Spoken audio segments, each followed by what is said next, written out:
All right, we'll get started here. Just to avoid confusion, this is the quantum biology workshop, or not workshop, the concurrent session. The rooms got changed with the the models of consciousness workshop, which is upstairs in the plenary room on the 4th floor. Okay. My name is Travis Craddock. I'm an associate professor of biology at the University of Waterloo in Ontario, Canada. I'm going to be your moderator this evening. I'm also your first speaker. We have 6 people on the list to speak. However, I know that Dr. Martin-Torres wasn't able to make it. So we're going to allot each speaker roughly 25 minutes to speak and then 5 minutes for questions. Additionally, I'm still waiting on Seungju Ahn, who's also listed as a speaker, to come. If he's not here, then we may end up just skipping his slot and moving to the final speaker, Andrew Cote, a little bit ahead of time. So I apologize if this ends a little bit early.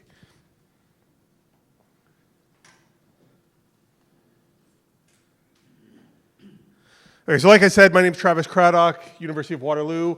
I have a background in physics. I started at the University of Alberta, got a degree in physics in condensed matter physics, and then became enamored with quantum effects in biology and started studying quantum effects in proteins, particularly in microtubules, and its relation to Alzheimer's disease. Then I moved down to Florida, where I worked as a clinical systems biologist for about 11 years, designing models of the neuroimmune system to find treatments for neuroinflammatory illnesses. And then last year, I was recruited up to the University of Waterloo to marry those two ideas of quantum biology and neuroinflammation. And that's where I started up the Quantum Neurobiology Lab. And so currently, we're up there. We're a growing team, currently with 2 senior research associates and postdocs. Some small involvement with graduate students and some co-op students, but we're constantly growing. We're building out from just theory and computation, and we're moving into experiment in biochemistry as well as experiments at the cellular level. And our whole purpose is to look for quantum effects in biology that may give an advantage to neurons or effects that we may leverage for treatments or diagnostics in neuroinflammatory illnesses. So I'd like to thank my team as well as my collaborators, particularly Robert Smith and Christoph Simon, who's some of the work here I'm going to be discussing today, as well as my funders for this line of work. So a brief overview. I'm going to give you a little talk on quantum biology, just briefly how I'm defining it, as well as the quantum brain hypothesis. Then I'm going to go right into quantum effects in the brain and experimental evidence supporting some ideas. So there's 3 main areas that I'm going to be going through, primarily quantum optical effects in the cytoskeleton, then looking at quantum transport in ion channels, which I think is very, very relevant to brain function, and I think an area that needs more work, especially experimental work. And then finally, nuclear spin mechanisms in the brain. And then we'll have some conclusions and some questions. Okay, so quantum biology, we've heard quantum. So quantum is a level of physics that describes very, very small particles and events. So we're looking at the very, very small scale at the level of molecules and below. So atoms, electrons, subatomic particles. And what we're looking for is effects and behaviors that are described more realistically by quantum physics than by things in classical physics. I'm not going to go into what quantum mechanics is at this point, but we're looking for aspects of biology that are described better using quantum physics and that cannot be described adequately at the classical level. There's kind of 2 branches of quantum biology. There's quantum effects for biology, so that's designing techniques and approaches to study biology using things like light and small sensor probes and whatnot. And then there's quantum effects in biology, and I'm very much in this second camp of looking for biologically relevant quantum effects that life takes advantage of.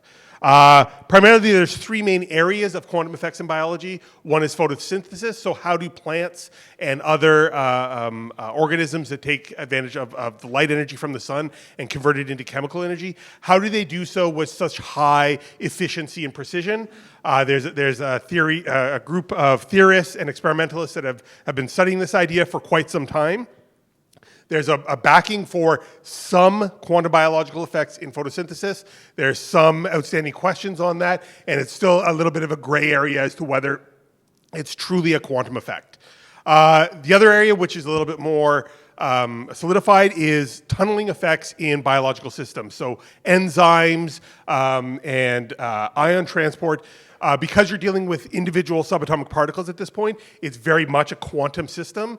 And it's been shown, especially in enzyme kinetics, that the reaction rate of enzymes relies upon proton and electron tunneling. And then finally, which is kind of a very interesting area, is magnetic field effects, specifically weak magnetic field effects and magnetic isotope effects in biology. And this is exemplified primarily by bird navigation. So the idea is, how do migratory birds sense the Earth's magnetic field and use it to orient themselves to travel long distances? And there is a theory and a mechanism based on radical pair chemistry that allows birds to pick up the magnetic field. It's not clear whether it's just a sense or if it's something that they actually visualize. I'm not going to get into that today, but the things I'm going to be talking about today somewhat echo these three areas in the brain. But before I get into that, let's talk about the quantum brain hypothesis. So if you're at this conference, I'm sure you've heard at some point about the quantum brain. Consciousness, brain function is the hypothesis goes, is reliant upon quantum effects. And you may think, oh, this is a new thing. This is Stewart's thing. This is Penrose-Hameroff. It actually comes all the way back to the original inception of quantum mechanics. So the fathers of quantum mechanics, when they were first discussing the ideas of how to interpret quantum theory, they naturally started thinking about this idea of what in the world would take advantage of these quantum effects. And Schrödinger wrote a famous book called What is Life? And in that book, and in a follow-up essay called Mind and Matter, he discusses the idea that the brain or human consciousness takes advantage of these quantum effects to give human thought and cognition an advantage, as well as life itself taking advantage of these quantum effects. So all the way back to the inception of quantum mechanics, this idea of the quantum brain hypothesis was first proposed. But it wasn't really until the late 1980s, early 1990s, where Penrose and Hameroff came up with their idea of orchestrated objective reduction. And this idea was that consciousness relies upon quantum computations in protein structures called microtubules within brain cells to give rise to our conscious experience. And it's the orchestration of wave function collapse due to gravitational self-attraction that is an actual conscious event. Now, this idea was met immediately with lots of fierce criticism, primarily from Max Tegmark, who said that biology is way too warm, wet, and noisy to support quantum effects. From Christoph Koch, that said the brain doesn't need to appeal to things down on the molecular scale or the quantum scale. We only need to look at neurons and above. And from Patricia Churchland, who had a lot of philosophical reasons to try and argue against this idea of quantum consciousness. Now, since that time, there's been a growing effort to look for quantum effects in biology. So that kind of first area of too warm, wet, and noisy is actively under debate, but there's more and more evidence that's coming out that biological systems, at least in some form, take advantage of non-trivial quantum effects. You'll hear talks later this week at the Thursday plenary from Anita Goel, myself, and Philip Kurian, who will give evidence for quantum effects in biological systems. Despite all of these criticisms and despite any shortcomings of the Penrose-Hameroff idea, over time, this has given an approach, inspiration to look for quantum effects in the brain and how they may relate to cognition, brain function, and consciousness. So much so that even some of the fiercest critics have now proposed their own ideas of quantum consciousness, which are related, different from the Penrose-Hameroff idea, but nonetheless, they are rooted in quantum effects in the brain. So first, because we're familiar, if you're at this conference, if you're here from the first time, you will rapidly learn and hear about microtubules. If not, I see some faces out here. You guys have been here a long time, so you guys are microtubule pros. So we're going to talk about microtubules. Microtubules are in any eukaryotic cell. So all of your cells have them, but they form a unique architecture in brain cells. So brain cells have a unique structure. They have the cell body like any cell, but they have these long processes that are essential to their function. The axon, which sends out signals, as well as the dendrites, which receive signals. Now, the structure of the neuron is supported by the protein scaffold of the microtubule cytoskeleton, in addition with actin and other intermediate filaments within the neuronal cytoskeleton. But microtubules are the most abundant structure. They're the largest. They're about 25 nanometers in diameter. They can range from microns to tens of microns and longer, depending on where they are in the brain cell. They're made up of this protein tubulin here. You may have heard about this. It's a heterodimer made up of alpha tubulin and beta tubulin. These dimers stick together end to end to form strands called protofilaments, and these protofilaments stick side to side and wrap around to form this hollow tube, which we call a microtubule. Now, these are not just structural scaffolds for the cell. They also play an active role in anchoring ion channels within the membrane. They deliver motor proteins. Motor proteins walking along the cytoskeleton deliver cellular cargo, so they carry things like neurotransmitters and ion channels and receptors and move them specifically to given areas within the cell where they're then implanted into the membrane or released through vesicles in signaling and so forth.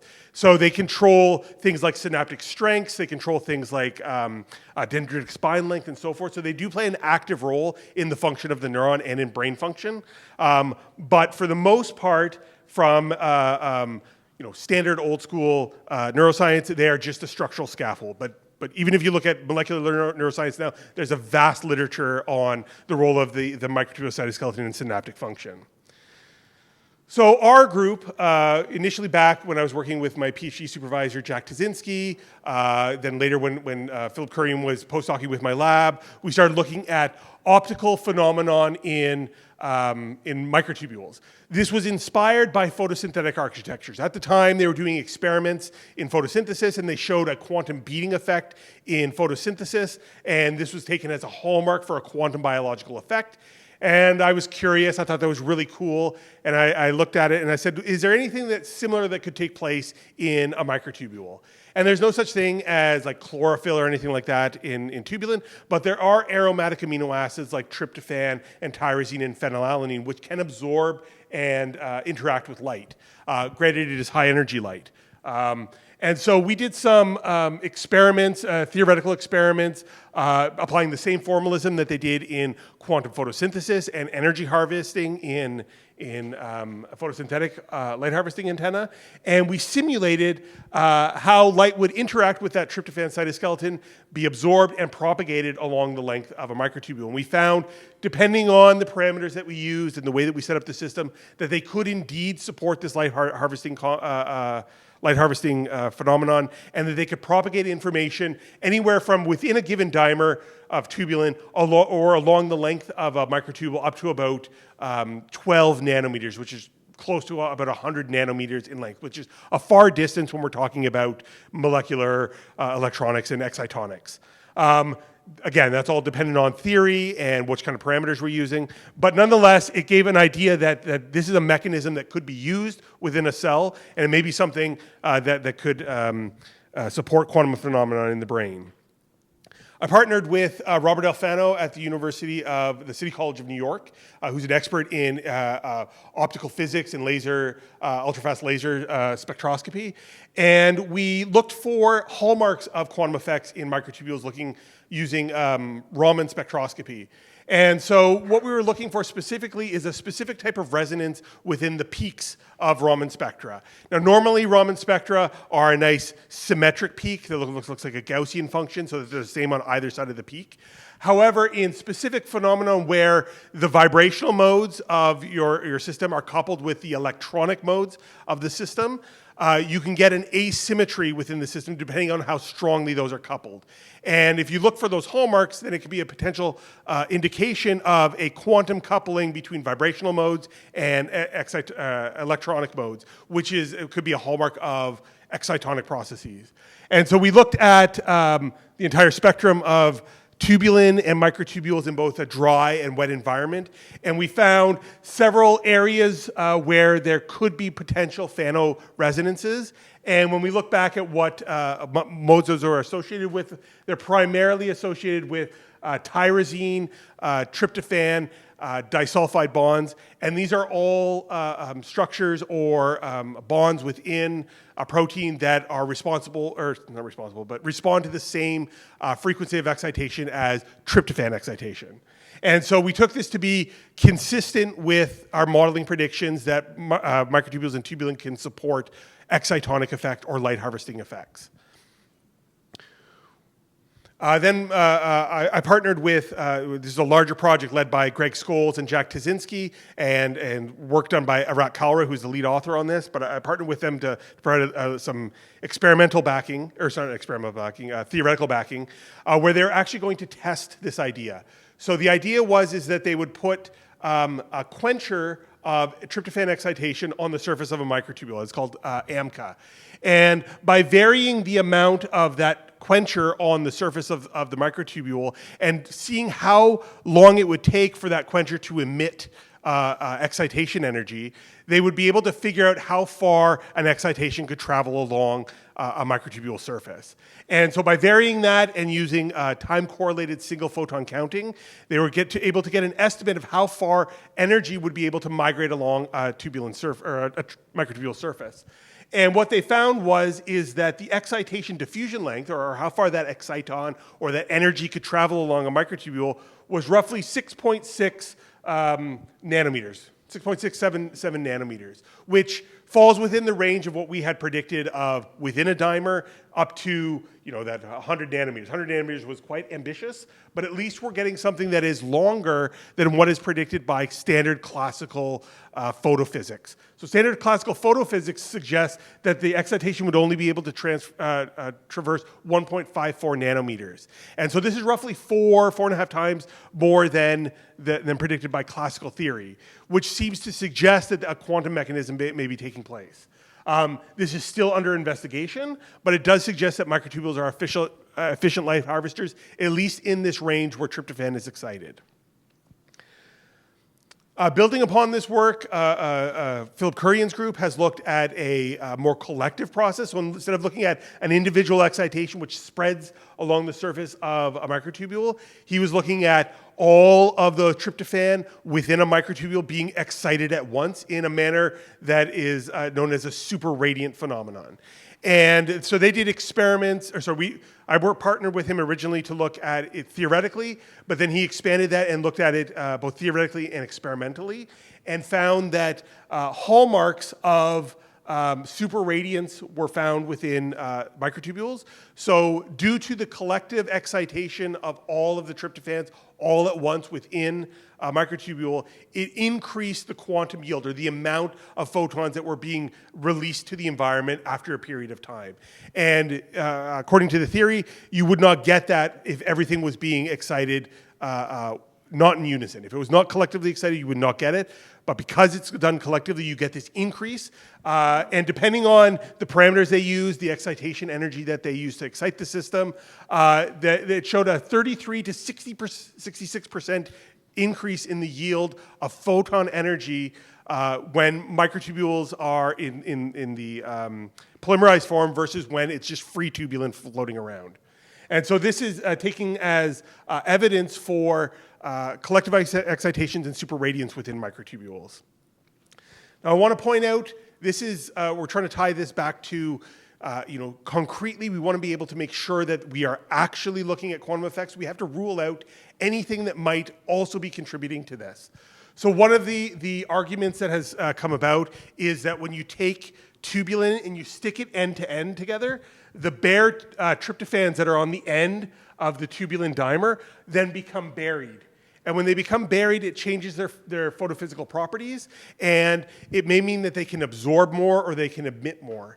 And so we did an initial computational study to look at how those bare tryptophans change. And what we find is that they significantly reduce their motion, so that they're now more stabilized, which means that they can absorb more energy, and it's less likely that they're going to be losing energy just due to random motion. And all of their movement within the system, so this up here is describing the motion of the tryptophan, and because it's less here, it just means that they're stabilized more. So this can be playing a role in that increase in the quantum yield, and it's something we need to look at further. We need to rule out whether it's due to the binding effect or whether it's due to the actual superradiance. Additionally, something that we did not, that was not considered in those experiments was the nucleoside cofactors that are found in tubulin. So there's a GTP and a GDP molecule that are bound within every tubulin dimer. They are also excitable in the same range that tryptophan is excitable. And it's been shown, at least in the RAB enzymes, that binding of GTP between no factor will decrease the fluorescence of a system, whereas when it converts to GDP, it will increase the fluorescence. And that is due to conformational changes in the protein. And it is known that tubulin undergoes a conformational change when it hydrolyzes GTP to GDP.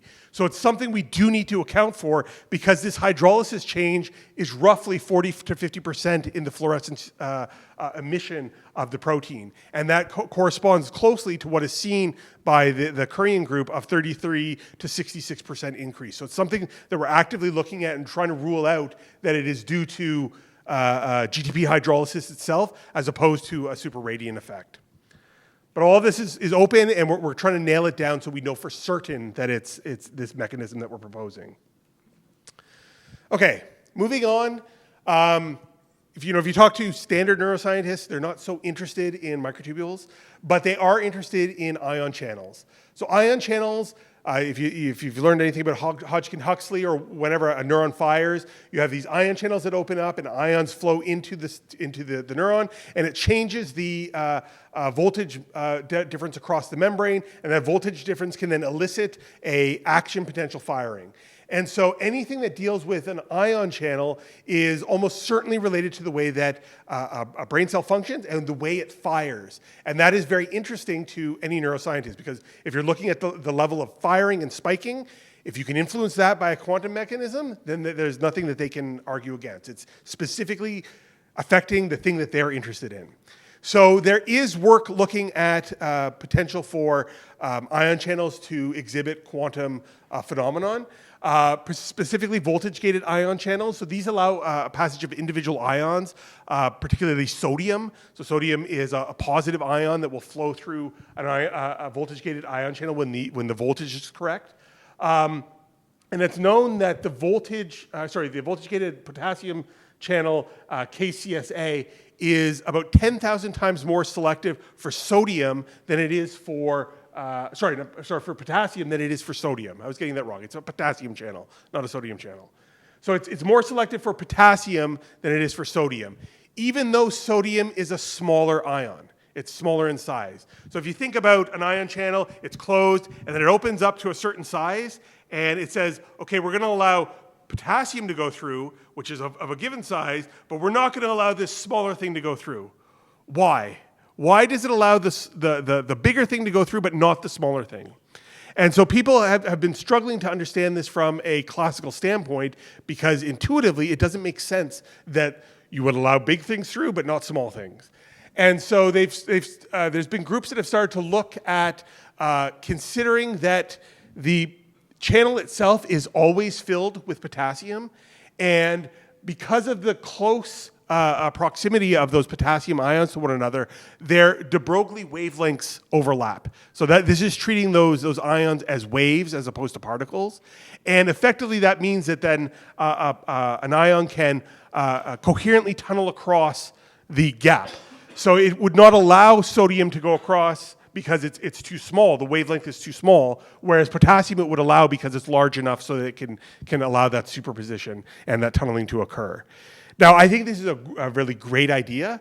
I would love to be able to look at this experimentally, but no one has been able to come up with an experiment to actually test this idea. So there's lots of theory out there. There's people proposing a lot of mechanisms. They're talking about how electric stimulation can heal pain or remove pain based on this idea, but they haven't been able to test it experimentally. So testing these ideas experimentally, if anyone's an experimentalist out there, you know someone, your uncle or your aunt or whatever, let me know because I would really like to look at this because I think it's a really hot area and I think it's something that would be fantastic to look at.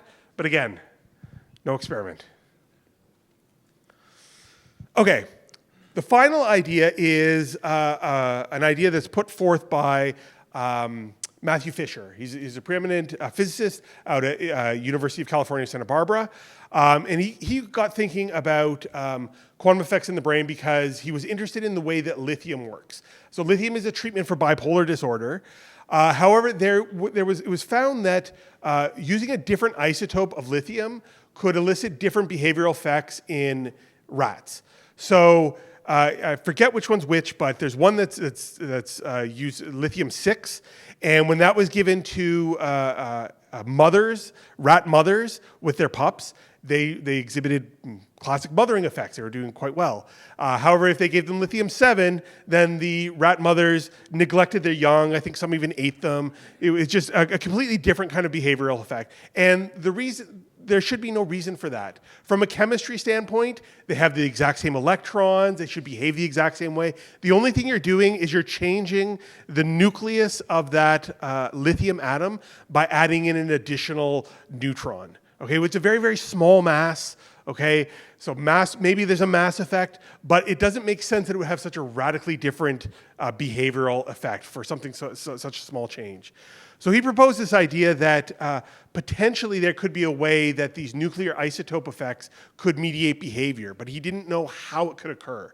Now, because he was dealing with quantum computation, he had this idea that the most stable atom that could resist the warm, wet, noisy environment of the cell would be a phosphate atom. And he proposed this idea that when two phosphates coming off of something like ATP or GTP, when they're hydrolyzed, if those two phosphates are interacting with one another and then they're removed, or they're separated, that they could become entangled. And then they're entangled now so that they have this weird quantum spooky action at a distance. And if you protect the spin state of those entangled phosphate ions with calcium molecules, then you can protect them from rotational degrees of freedom, and then you can separate them to far areas of the brain. So you could have, one in a vesicle in one neuron and another one down in the cell body, or you could have one in another neuron and so forth, so that when that phosphate is eventually used and the spin state of it is recognized, there would be a correlation with the distant phosphate that is entangled with it instantaneously, and you now would then have correlative non-local effects between those neuron behaviors. There's been some evidence for this. Let's see here. So Zoya Leonenko, who's also up at the University of Waterloo, has done some studies on this, and they've shown not the different rearing behaviors. That was an old study. But they looked at rat's cerebral cortex, and they found that it's 50% higher in lithium-6 concentration than in lithium-7, so it prefers a given isotope. Lithium produced a longer suppression of ketamine-induced hyperactivity than lithium-7 in rats. And they showed a difference, and this is the main one, showed a difference in electrical activity in rat hippocampus between lithium-6 behavior and lithium-7 behavior. They also showed a whole bunch of results where lithium had no effect, such on mitochondria effects and other ion channels and so forth. These results support the Fisher mechanism, but they don't directly support the hypothesis, because those are talking about lithium effects, but it's not talking about that calcium phosphate mechanism, the Posner molecules as he calls them. So how are these isotope effects of lithium actually being mediated? And how would it be controlled by calcium phosphate? That's something that they are still trying to figure out. So there's no molecular mechanism behind the macroscopic behavior that is being reported with these lithium effects. Additionally, beyond lithium, there are other nuclear isotope effects that have been observed in the brain. One specifically is xenon anesthesia. If you use different isotopes of xenon, it's been shown that you require more or less anesthesia to anesthetize rats. The avian navigation system I talked about earlier, it can be influenced by nuclear isotopes because it will affect that radical pair chemistry, as well as there's potential for magnesium-based isotope effects, which I will discuss on my talk on Thursday. So at the end of the day, what we have is the hypothesis of quantum effects in the brain is still speculative, but experimental evidence is building for quantum effects in the brain. For quantum optical effects, we have both a mechanism and supporting evidence. For theories of quantum coherence and ion channels, we have a great mechanism, but no experimental support. And for the nuclear spin effects, we have a lot of experimental support for nuclear spin effects, but no true mechanism which explains how they work. And so that's kind of where we kind of stand with quantum effects in the brain at this point. If I've neglected anything, I apologize. This is a published piece of work for my SPI proceedings. So if you are interested in it, you can find it here in, actually you can't find it here because this was my presentation from SPIE. But there are other references here. If you are looking for the SPIE citation, either email me or come up to me afterwards and I can give it to you. Okay, thank you.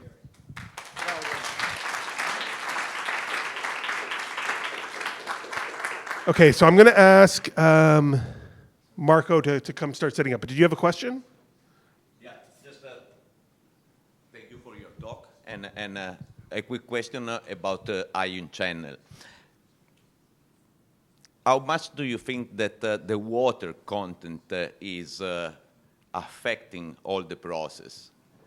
Because you just mentioned the passage through sodium and potassium, but they go under an hydration shell. And that could be one of the explanation for the passage.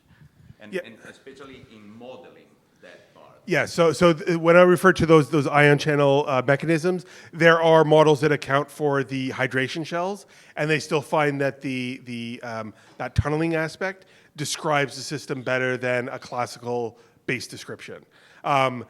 So in that case, in regards to how it determines the size, sodium versus potassium, I'm not quite well aware of how water affects that, but I know that people are accounting for it in their modeling. Thank you. I'll get you to set up and then. Okay.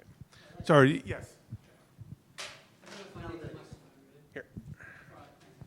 Well, it's the same thing on the ion channels. This difference between the wavelength of potassium and sodium, it's basically acting as a low-pass filter, right? It's letting through the longer wavelength, the slower frequency. Right.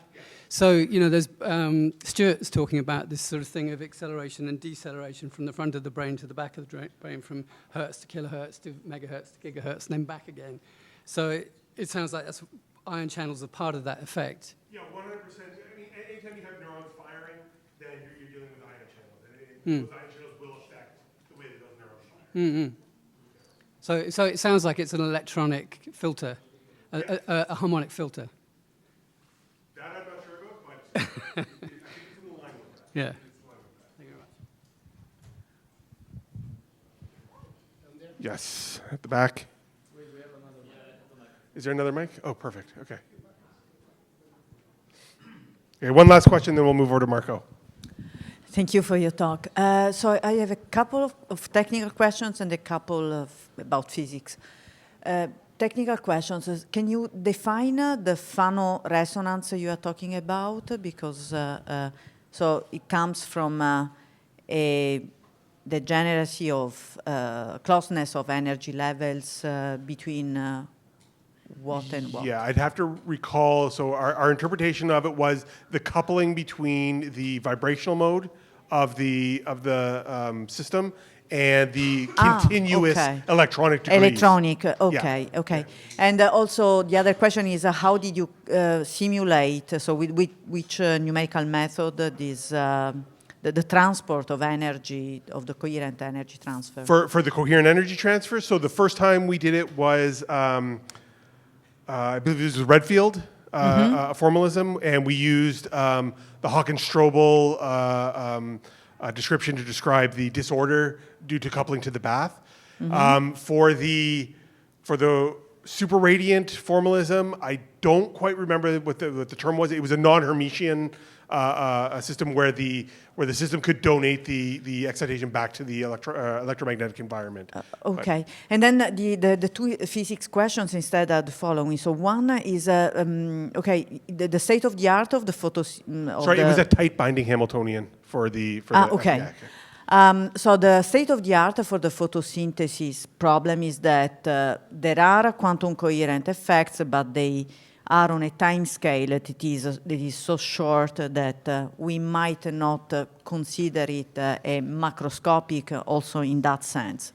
Do you have any clue, or either from experiments or from your calculations, about what would be the case for the microtubules? For the decoherent, the time of decoherence? Yeah. So I believe it was on the order of, let's say, the picoseconds, like 100 picoseconds. So it would be same time scale. Same time scales as in the photosynthesis. Okay. And the last question is whether, do you have any idea about how the lattice structure of the microtubules in the neuron could affect the energy transfer that you are when we did our simulations with the excitonic travel, it was just we just used a protofilament. We didn't use the only whole, one. Only one protofilament. But what would happen if you take the? I mean, then there's multiple pathways that it could follow, because the gap between protofilaments, the tryptophans between protofilaments is larger than the gap between tryptophans along a protofilament. We would expect less traversal along the helical directions. I believe the helical architecture is important for the superradiant phenomenon, though. But I'm not so familiar with that one as much as Philip is, so I direct your question to him. Thank you. Okay. All right, let's turn it over to Marco. Thank you, Travis.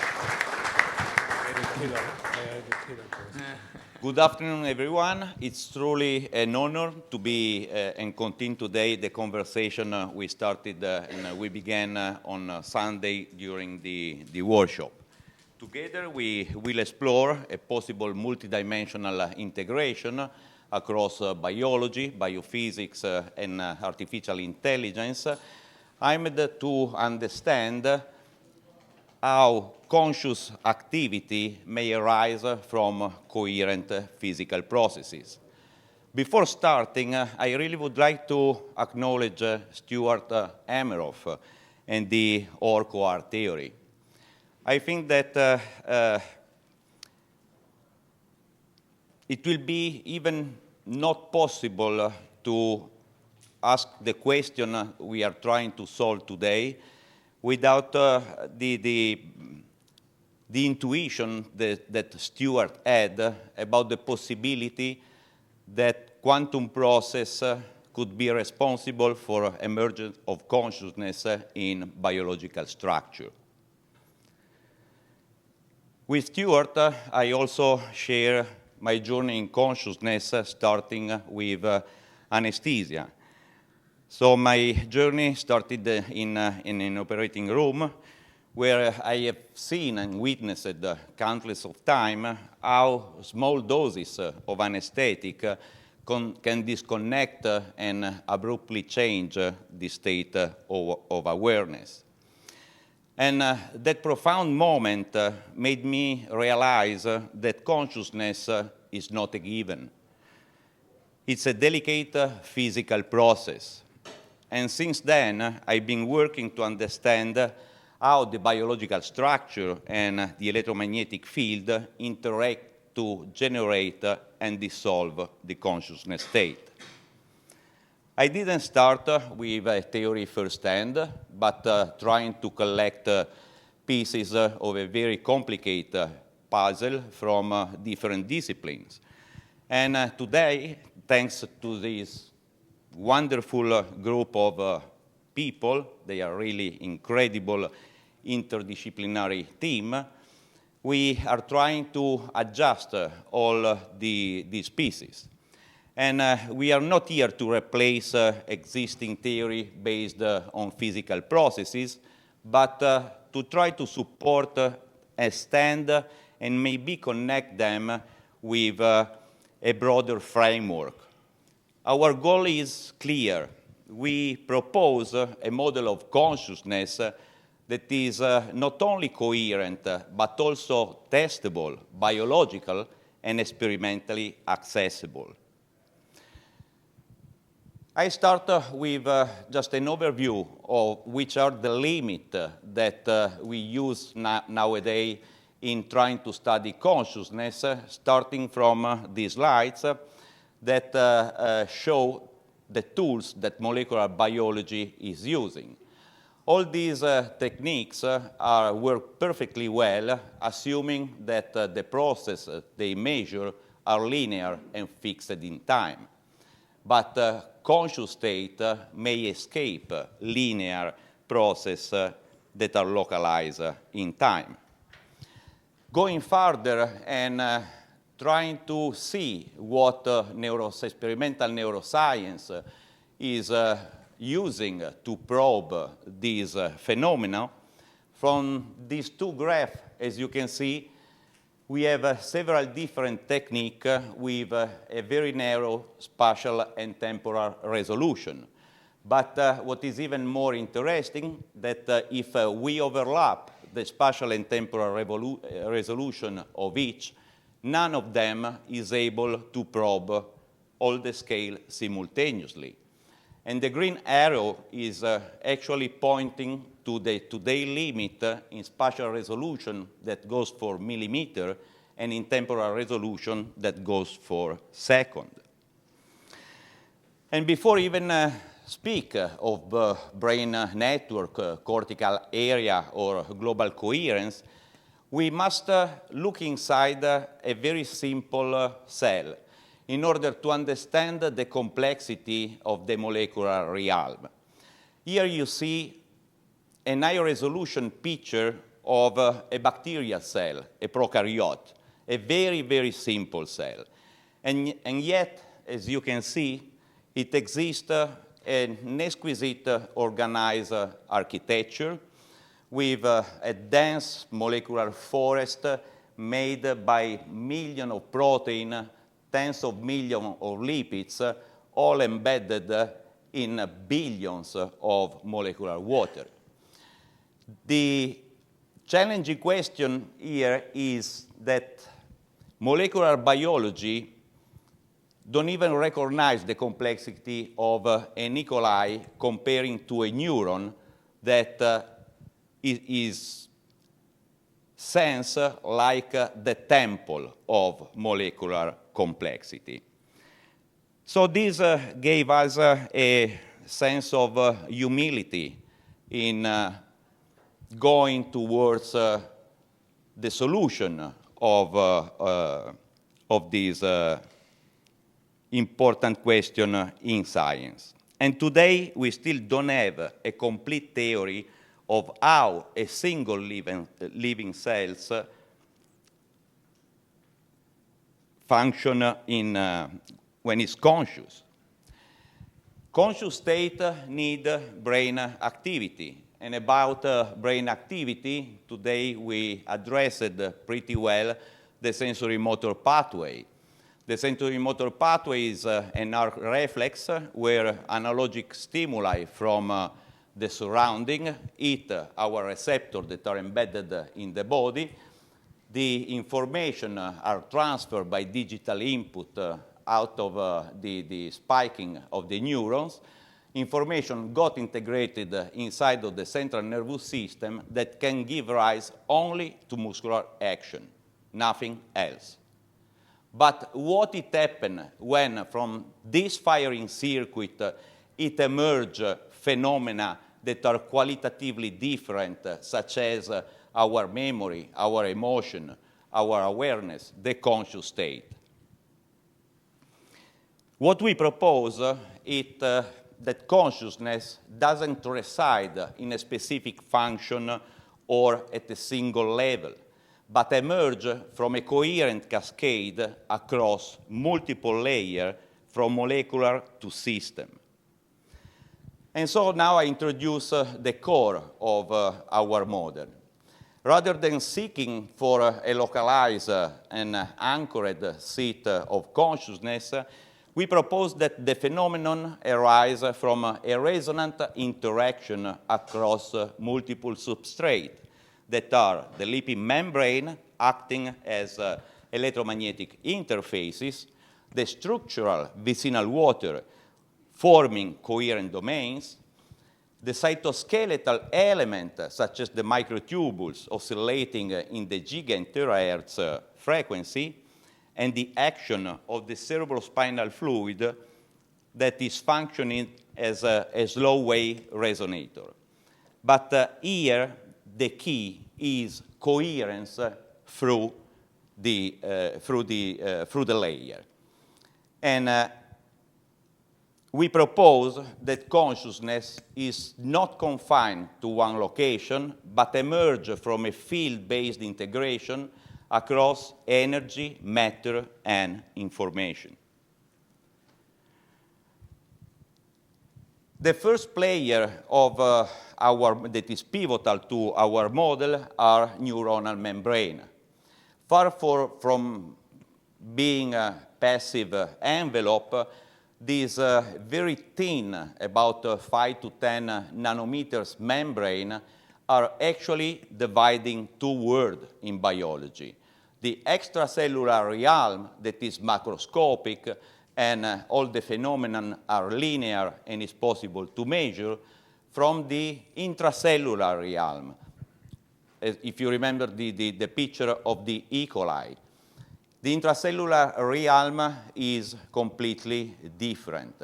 Phenomena are not anymore linear and measurable. The neuronal membrane are actually at the mesoscale. They separate millimeter from micron and nano, and is a transition zone in which the low matter start to shift. Is the place where mechanical and electrical phenomena can meet. And there are a few properties that has been highlighted in the last 20 years about cellular membrane that made them really interesting to our model. And these properties are the anisotropic and asymmetric structure of the double layer that allow for the formation of dipole potential. There is a strong coupling with the vicinal water and the internal layer of the phospholipid of the membrane that could be responsible for electromagnetic feedback. Neuronal membrane can give rise to lipid ref domain that are extremely important hotspot for resonant ions and biophoton. And moreover, they show piezoelectric and photoelectric effect that allow them to transduce mechanical and biophotonic activity into electric one. But most importantly, neuronal membrane are sensitive to external electromagnetic field, enabling both exogenous and endogenous phenomena of entrainment.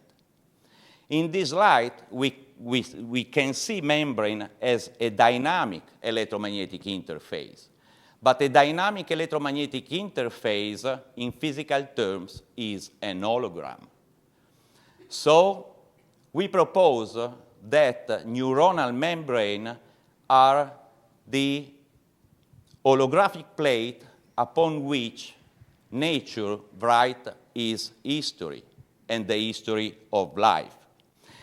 Is the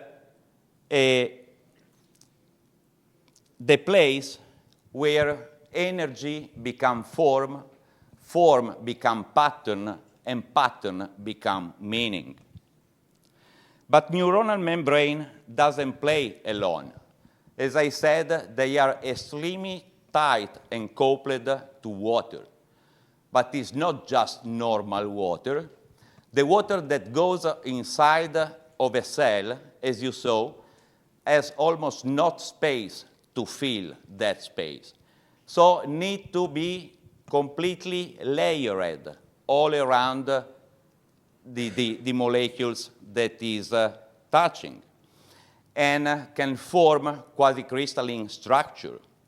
It's been seen that vicinal water can generate spontaneous and measurable electric potential up to 100 millivolt, can form the exclusion zone that are studied by Pollack and can exclude some solute, and astonishingly can generate energy when exposed to light through charge separation. Important to the model is the coherent behavior of vicinal water. The coherent behavior of vicinal water has been highlighted by Professors Preparata and Del Giudice in the early 1970s. By quantum electrodynamic experiment, they show that the coherence in monolayered water come from billions of molecules that start oscillating at the unison. But what is important, and it has been demonstrated, that inside of this oscillation, some biophoton can be trapped. A biophoton trap in this coherent state can give rise to a very low condensate that interact with surrounding molecules. And this is not metaphoric speculation, is quantum field theory applied to biophysics. Water does three fundamental things to our model. It stabilizes and modulates membrane, acting as a feedback loop for conformational changes and electromagnetic fluctuation. It sustains long-range coherence across molecules. And this is extremely important for the integrity of the information inside of a thermally watery noise environment. And also, it may serve as a primary medium for subtle information exchange between matter and field. Another important component central to our model is the cerebrospinal fluid. The cerebrospinal fluid is a dielectric medium capable of carrying mechanical, electrical, and electromagnetic signal through the central nervous system. It flows in a pulsatile rhythm that is transmitted primarily by the pump of our beating heart at a frequency of about 1 Hertz, and secondarily by the activity of our lung, by the respiration, at about 0.3 Hertz. Importantly, inside of the lateral ventricle and in the subarachnoid space, this wave can become standing wave pattern. And standing wave pattern is as a physical meaning because is give rise to the possibility to act as a parametric down converter of frequency, and so can switch the slow neuronal oscillation. And these waves are not background noises. They act as a fluidic resonator that is able to amplify or modulate neuronal oscillation. Interestingly, when the frequency of the CSF study that has been done in functional MRI, when the oscillation inside of the ventricle in frequency align with the alpha rhythm of the brain, people that undergo the study feel a sense of coherent state. And this opened the door to a possible coupling mechanism to the Schumann resonance of the planet. Entering into a broader dimension of our model, the Schumann resonance is a natural standing wave that originates in the void from the Earth's surface and the ionic spheres. With the intervention of ELF through lightning, it becomes pulsatile at the fundamental frequency of 7.83 Hertz, with higher subharmonic at 14, 20, and 26 Hertz. Interestingly, this is precisely the same range frequency of our human brain alpha rhythm. And numerous experimental studies show that when the Schumann resonance increase due to geomagnetic storm, people that undergo electroencephalographic study lose coherence. And is also being reported collective mood change during electromagnetic storm. Moreover, also controlled exposure to artificial ELF at 7.83 Hertz has been shown to entrain alpha rhythm and modulate the heart rate variability. So how does this coupling occur? Our model proposed that the brain do not directly resonate through cortical structure, but rather is I'm sorry.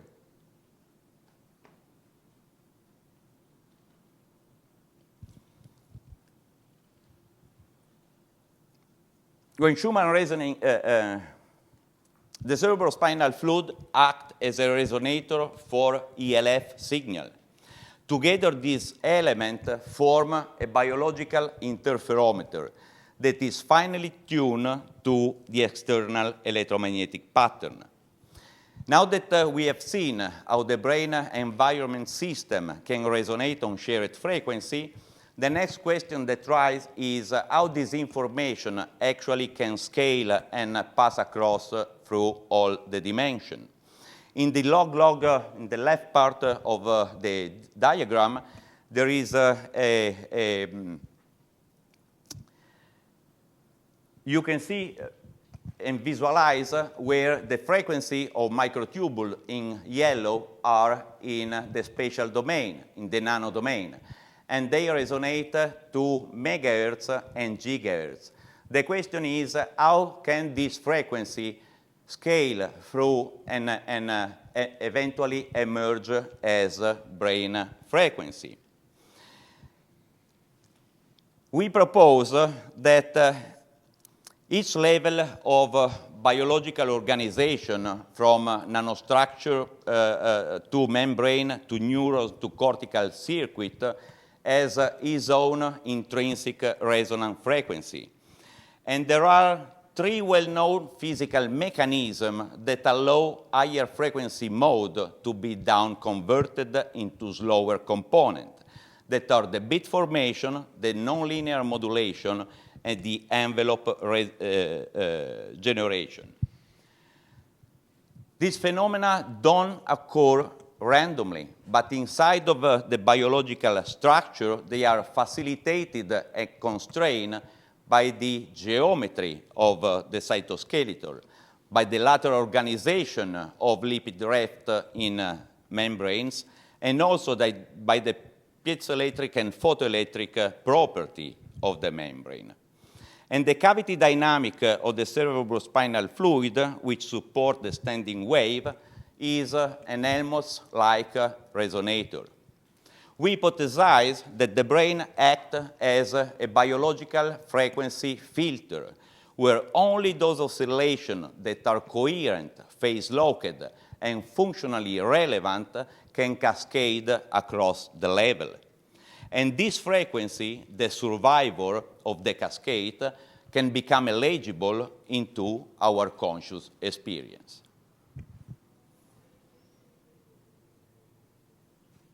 Thank you.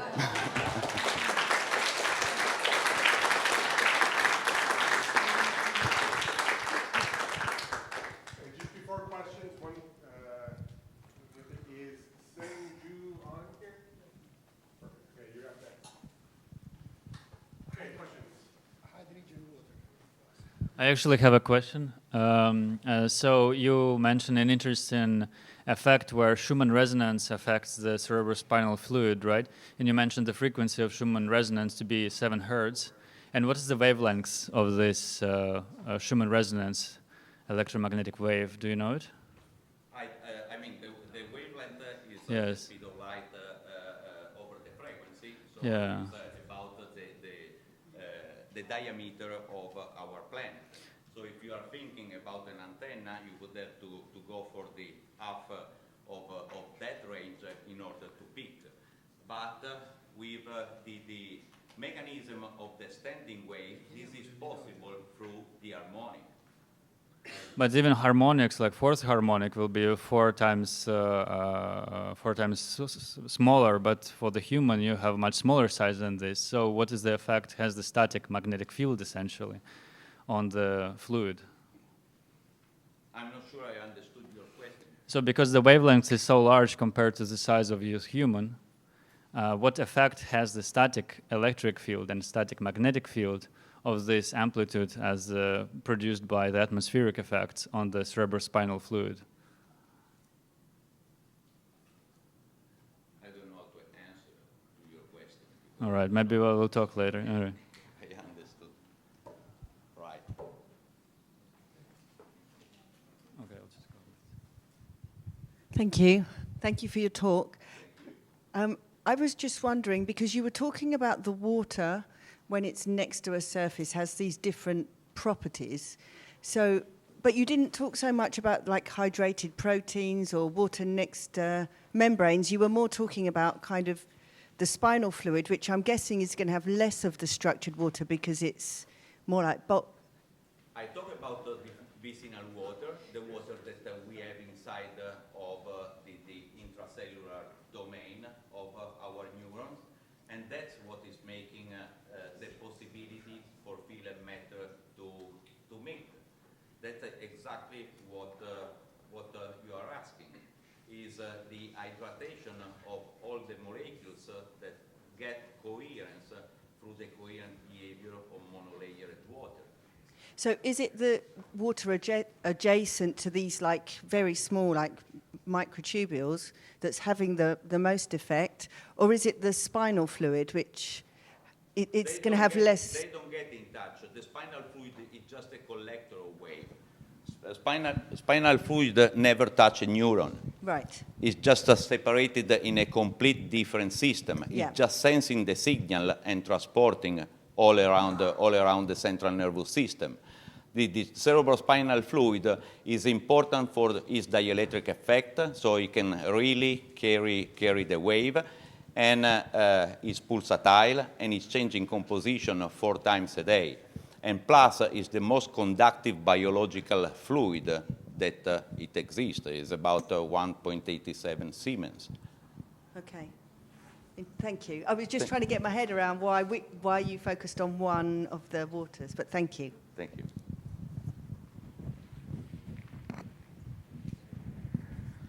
Hi. So do you think ultrasound could be used to modulate that cerebrospinal fluid?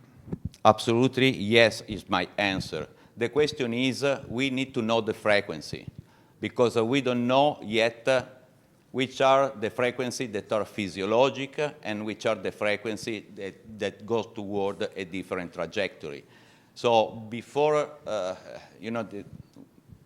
there are evidence that are indirect right now, but it will be necessary. Definitely, yes, because you can couple it both effects. But it will be necessary to be sure that we are inducing a positive effect inside of the biological structure.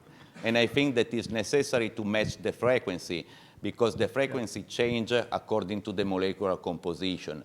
And I don't think that we can really have a protocol adaptable for everyone. It will be necessary to check for every single person according to his composition, his habit, his molecular composition, which are the best frequency. Yeah, because some groups right now are proposing that you could use the ventricles as the control condition for focused ultrasound. And if what you're saying is true, that's not a control. It's not a control. It will create actually something not positive inside of the biological structure. Right. And plus there is the thermal effect that is also important to to understand. But I think that we are on the way in order to understand. As we witness, we don't have the tool to measure what we are looking for. Right. I couldn't really go through all the presentation, but at the end there was this provocative question about changing our perspective about how we measure this kind of phenomenon. We had to start going towards hybrid technique with high resolution EEG and MEG, coupling the Raman spectroscopy with confocal and force field atomic microscope. That would be a starting way to go, and just having the possibility to use more technique to look at one phenomenon. Very interesting. Thank you. Thank you. Okay, we'll move on to the next speaker. Let's thank Marco.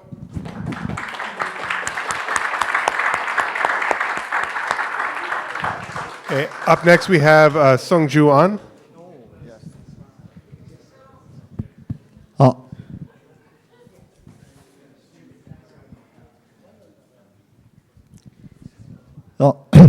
Okay, good evening. I'm Seungju Ahn, the graduate student from the Pukyong National University, and there is my advisor, the Professor Byung-Soo Choi from the same university. And actually, my research topic is kind of quantum error correction, not the quantum biology, but yeah, let's just do it. My research topic is surface code structure of microtubules based on the orchestrate OR theory. Yeah, this presentation will proceed as follows. First, the motivation of my research, and then I will explain you about brief introduction of the background of my research, what is the orchestrated objective reduction, and what is the quantum error correction or other stuff. After that, and I will show you what I conducted and what is my research from its correspondence to the requirement analysis for the quantum computation experiment. And then I conclude this presentation. And this all stuff I already published the paper about this kind of stuff. So if you have interest or if you want more detail, you can find this paper.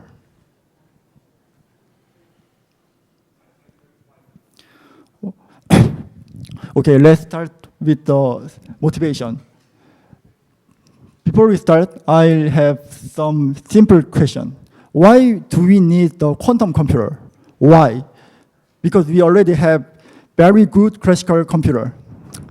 So Richard Feynman said we need quantum computer to experiment or to simulate the quantum phenomena.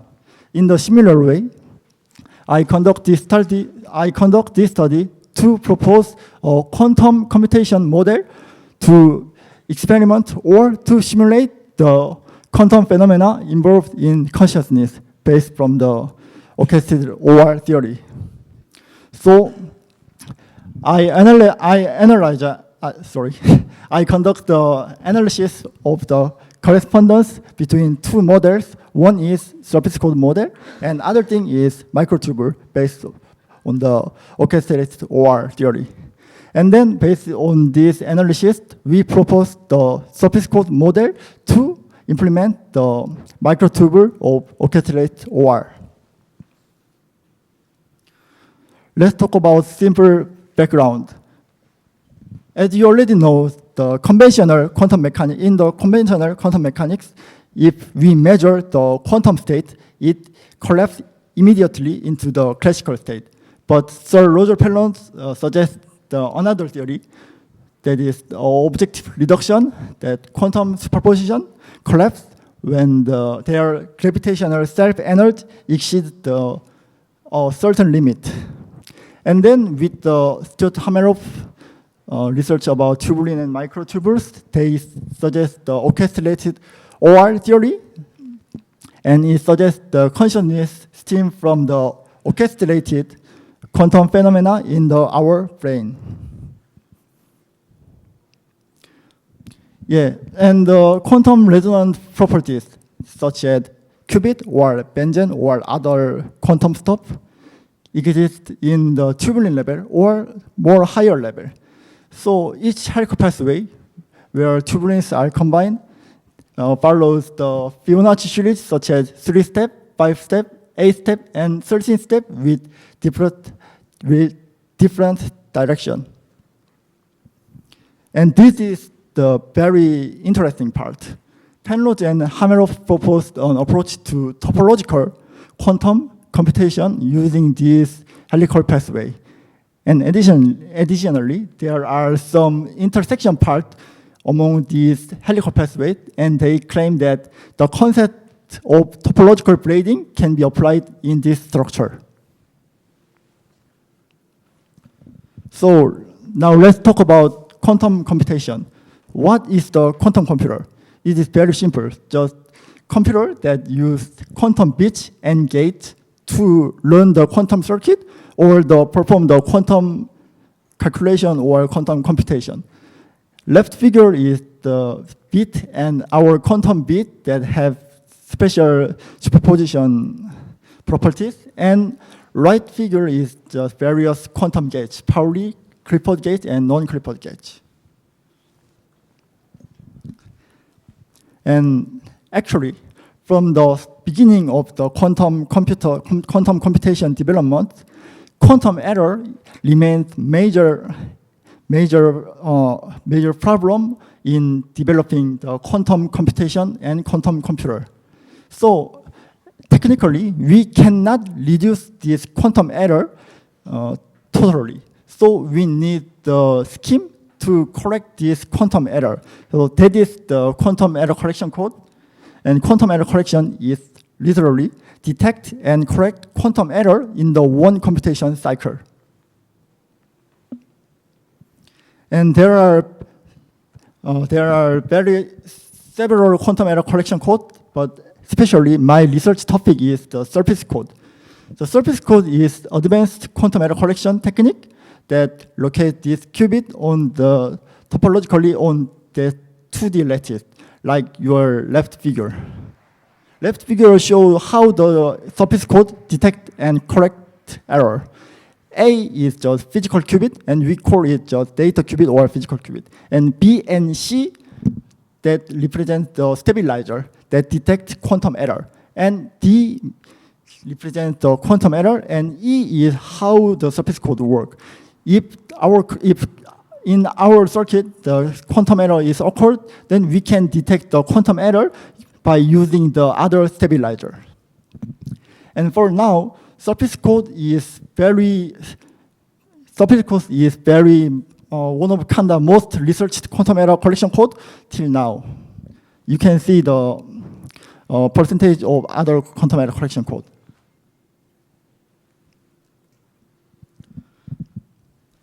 So basically, we can make logical qubit by combining various physical qubit.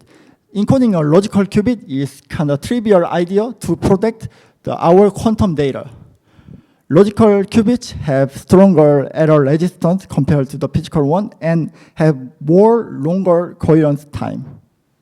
And especially in the surface code, there are various methods to encoding the logical qubit, like planar way and single defect and double defect way. But in this study, I used the double defect approach of encoding logical qubits. And there are two types of the double defect logical qubit. Left one is Z-cut logical qubit, and right one is X-cut logical qubit, because I reduced the Z and X stabilizer.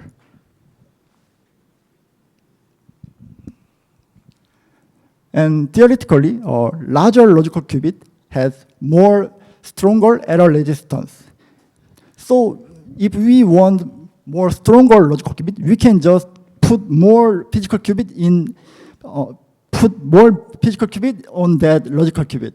And additionally, connecting the multiple logical qubit can also enhance the error resistance. But actually, I suggested this structure, encoding the multiple logical qubit in the asymmetric way can also enhance the error resistance. So this is the key concept of my study. Now we talk about my main study. It is simply so based on the quantum properties and structural properties of microtubule derived from the Optical theory, I analyzed the two models correspondence, and I will show you the correspondence figure. So basically, it is the repetition of similar structure and similar pattern. In both two models, we have the lower level components, and the lower level components are combined via the certain bonding method to form the higher organization. The upper side is represents the biological model, which is microtubule based on the Optical theory, and the bottom side is quantum erection code, especially the surface code model. So at the bottom level, the tubulin level, I set the correspondence tubulin to a physical qubit, even though the Hameroff suggests that helical pathway as a topological qubit. So tubulins are combined with some quantum stuff, for example, electromagnetic dipole or Van der Waals effect. So it forms the tubulin lattice. It arranged in the tubulin lattice. Sorry. For the surface code model, there are several physical qubits, and they are connected via entanglement. So there are lattice structure of the qubits. So we can move on to the more higher level. For the biological model, the tubulin lattice in the certain dipole alignment, they form the helical pathway with certain direction. But for the surface code model, we can combine the physical qubit with some quantum gates and encoding the logical qubit. So in my study, the helical pathway is kind of logical qubit of the microtubule. And the highest level. So there are several multiple Fibonacci helical pathways on the microtubule, and they are overlapped in the asymmetric way, and they form the full microtubule structure. And in this surface code model, I already mentioned that there are two types of logical qubit, Z code and X code. And we can also braid those logical qubits, and then we can see the multiple logical qubit structure, like microtubules. Based on that correspondence, we proposed the asymmetric logical qubit model represented by the surface code, and this is for experimenting or simulating the microtubule based on the orchestral OR theory. So first, in the left figure, the first one means left-handed helical pathway, and I set this as a X cutoff logical qubit. And similarly, for the number 4, we can find the right-handed helical pathway in the microtubule, and I set that as a Z cutoff logical qubit. So right figure is the overall model structure that represents the asymmetric structure of microtubule, but it is kind of downsized version. If I draw the full version of this figure, then I have to draw a large number of the physical qubits. In my calculation, it's almost like 4,000 physical qubits that we need. So it's just downsized version. And you can ask me then why we can establish this kind of correspondence. So first, there are some experiment results so that there is occurrence of quantum phenomena in the tubulin or microtubule level. And then the next thing is recent experimental studies have observed that oscillation, delays, and similarities in the tubulin and microtubule and the neuron units. And this finding is similar structure in the surface code or quantum error correction code structure. I can say that is kind of similar with like Rabi oscillation. Rabi oscillation is literally oscillation of qubits from the 0 state to 1 state. So if we made the logical qubit by combining the physical qubits, we can also find the logical Rabi oscillation from the logical 0 to logical 1 state. And this is kind of similar. You can find the similarity of these two models. And finally, I analyzed the requirement of our suggested model for the quantum computation experiment.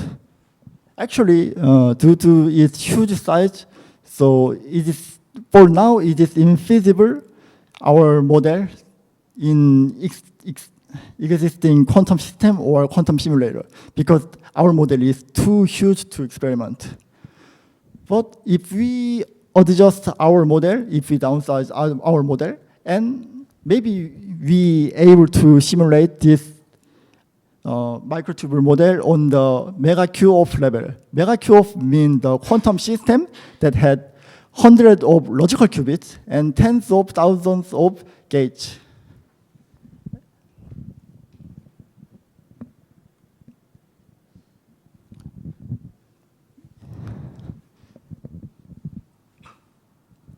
In this study, we proposed a surface code model for the structure and quantum properties of microtubule derived from the orchestrated OR theory. And usually, the quantum error correction code, including the surface code, is not the target of an application. It's kind of base for the quantum computation. But this is the first research as set the surface code as a target of application and express the biological structure and orchestral OR theory as a quantum error correction based model. So this research can serve a starting point for connecting this biological and orchestrated OR kind of consciousness field and quantum computing field. So, and in the near future, I expect to experiment or simulate our model and see what is going to happen. Okay, thank you.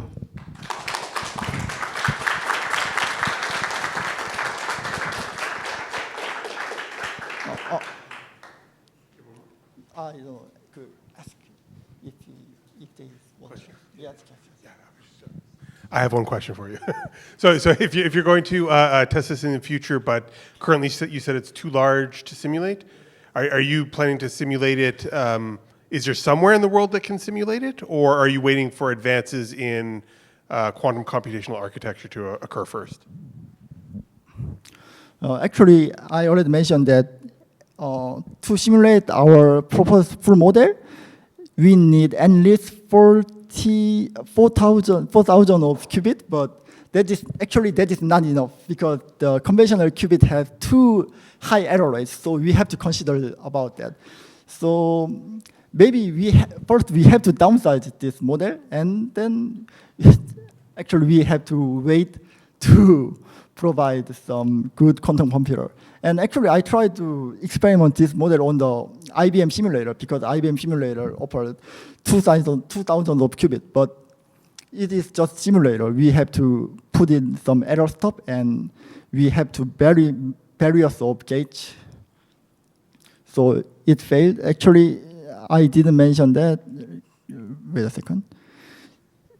Yes, actually, our model is based on this double defect model, not the plenary one. But maybe you can see the Google's Willow quantum chip, and they do the surface code cycle based on this planar model because the double defect model is very difficult to implement on the real device. So that is another problem. And yes. So in my opinion, and actually we have to wait some better quantum device. Anyone else have any questions? All right, thank you very much.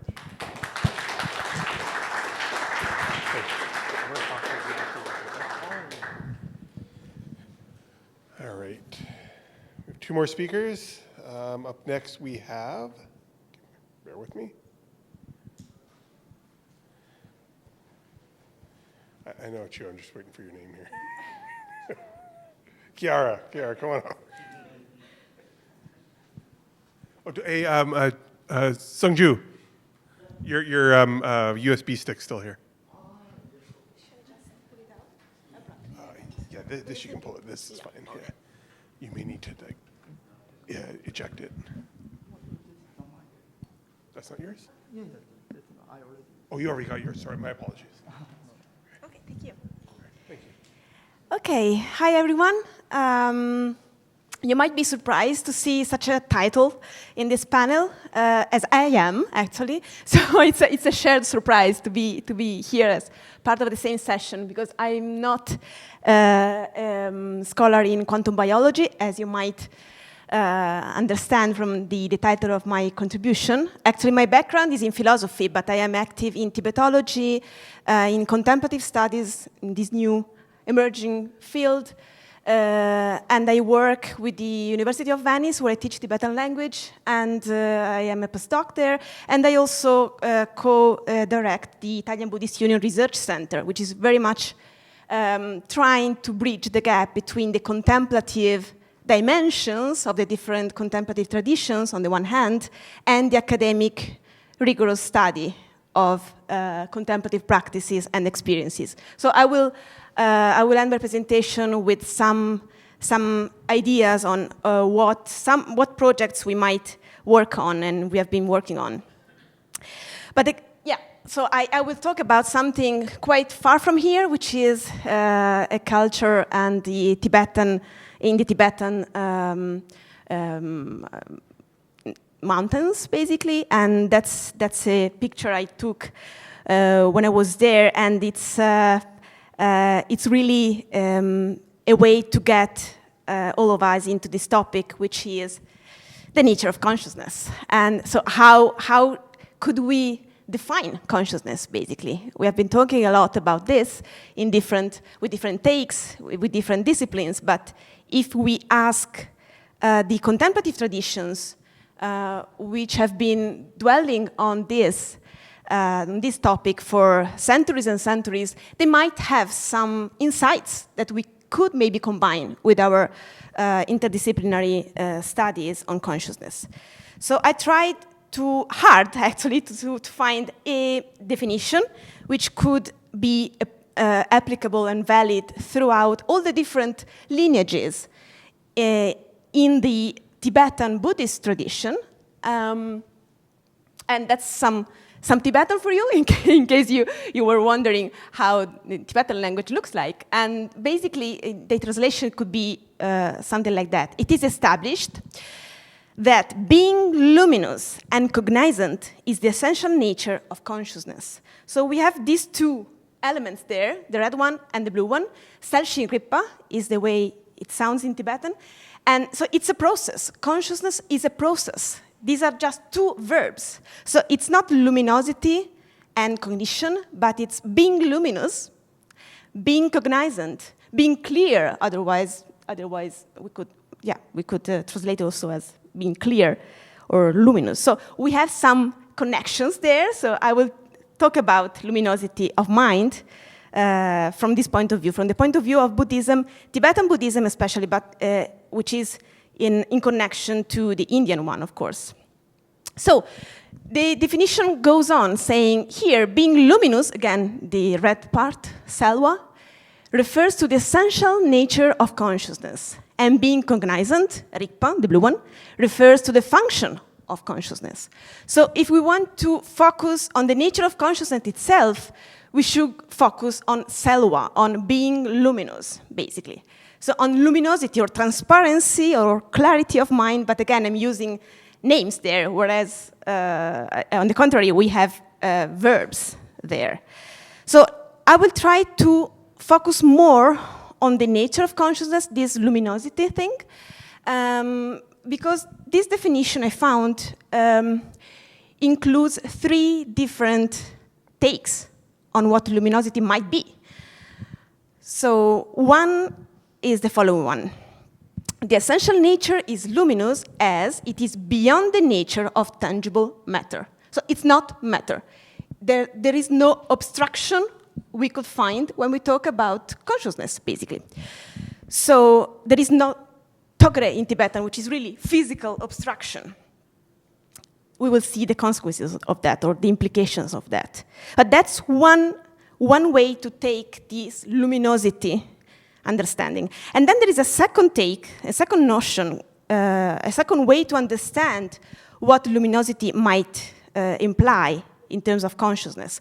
So it's, you will see here in the second part of the definition, the object of mind is luminous, since just as a reflection appears in a mirror, in consciousness too, any type of external or internal objects, positive or negative, pleasant or unpleasant, can appear. So the object is luminous, but that's a reference to the capacity that mind has of making objects appear. Internal, external objects appear. So that's really a striking point for what we might see in the contemporary philosophy of mind, for instance, and the way we try to see what's the minimal conditions, what the minimal conditions are for consciousness to be there, basically. We have a third take on what luminosity might mean in the context of Indo-Tibetan Buddhism, and the reference point is purity of mind.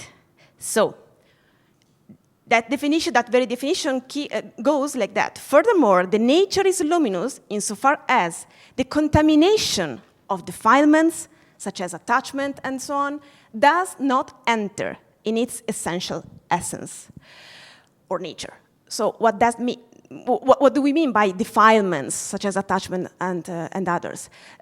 Basically, in the doctrinal framework of Buddhism, our mind is covered by, obstructed by different cognitive, emotional defilements. Interesting enough, there is no actual word in Tibetan to express emotions. The term emotion is not there in Tibetan, so we are trying to see with an interdisciplinary team right now how to translate this term, actually, and many others, as you can imagine. But we have a lot of defilements, cognitive, emotional defilements, attachment, pride, ignorance, and so on, which are covering, basically, the nature, the luminous nature of mind. So mind in itself is luminous. This is not an original a theory that comes back to the very first teachings of the historical Buddha, it seems, but it ended up being a very widespread notion in the Buddhist tradition. Maybe we can talk more about that if you're interested in that. So we have three different takes on what luminosity might mean in relationship to consciousness. But what I would like to share with you is the whole approach to consciousness that we can find in contemplative traditions, and in particular in Indo-Tibetan contemplative tradition, because the overall take is completely different from the one we might have today in our interdisciplinary work on consciousness. Because consciousness is the inner lab where we can innerly transform ourselves.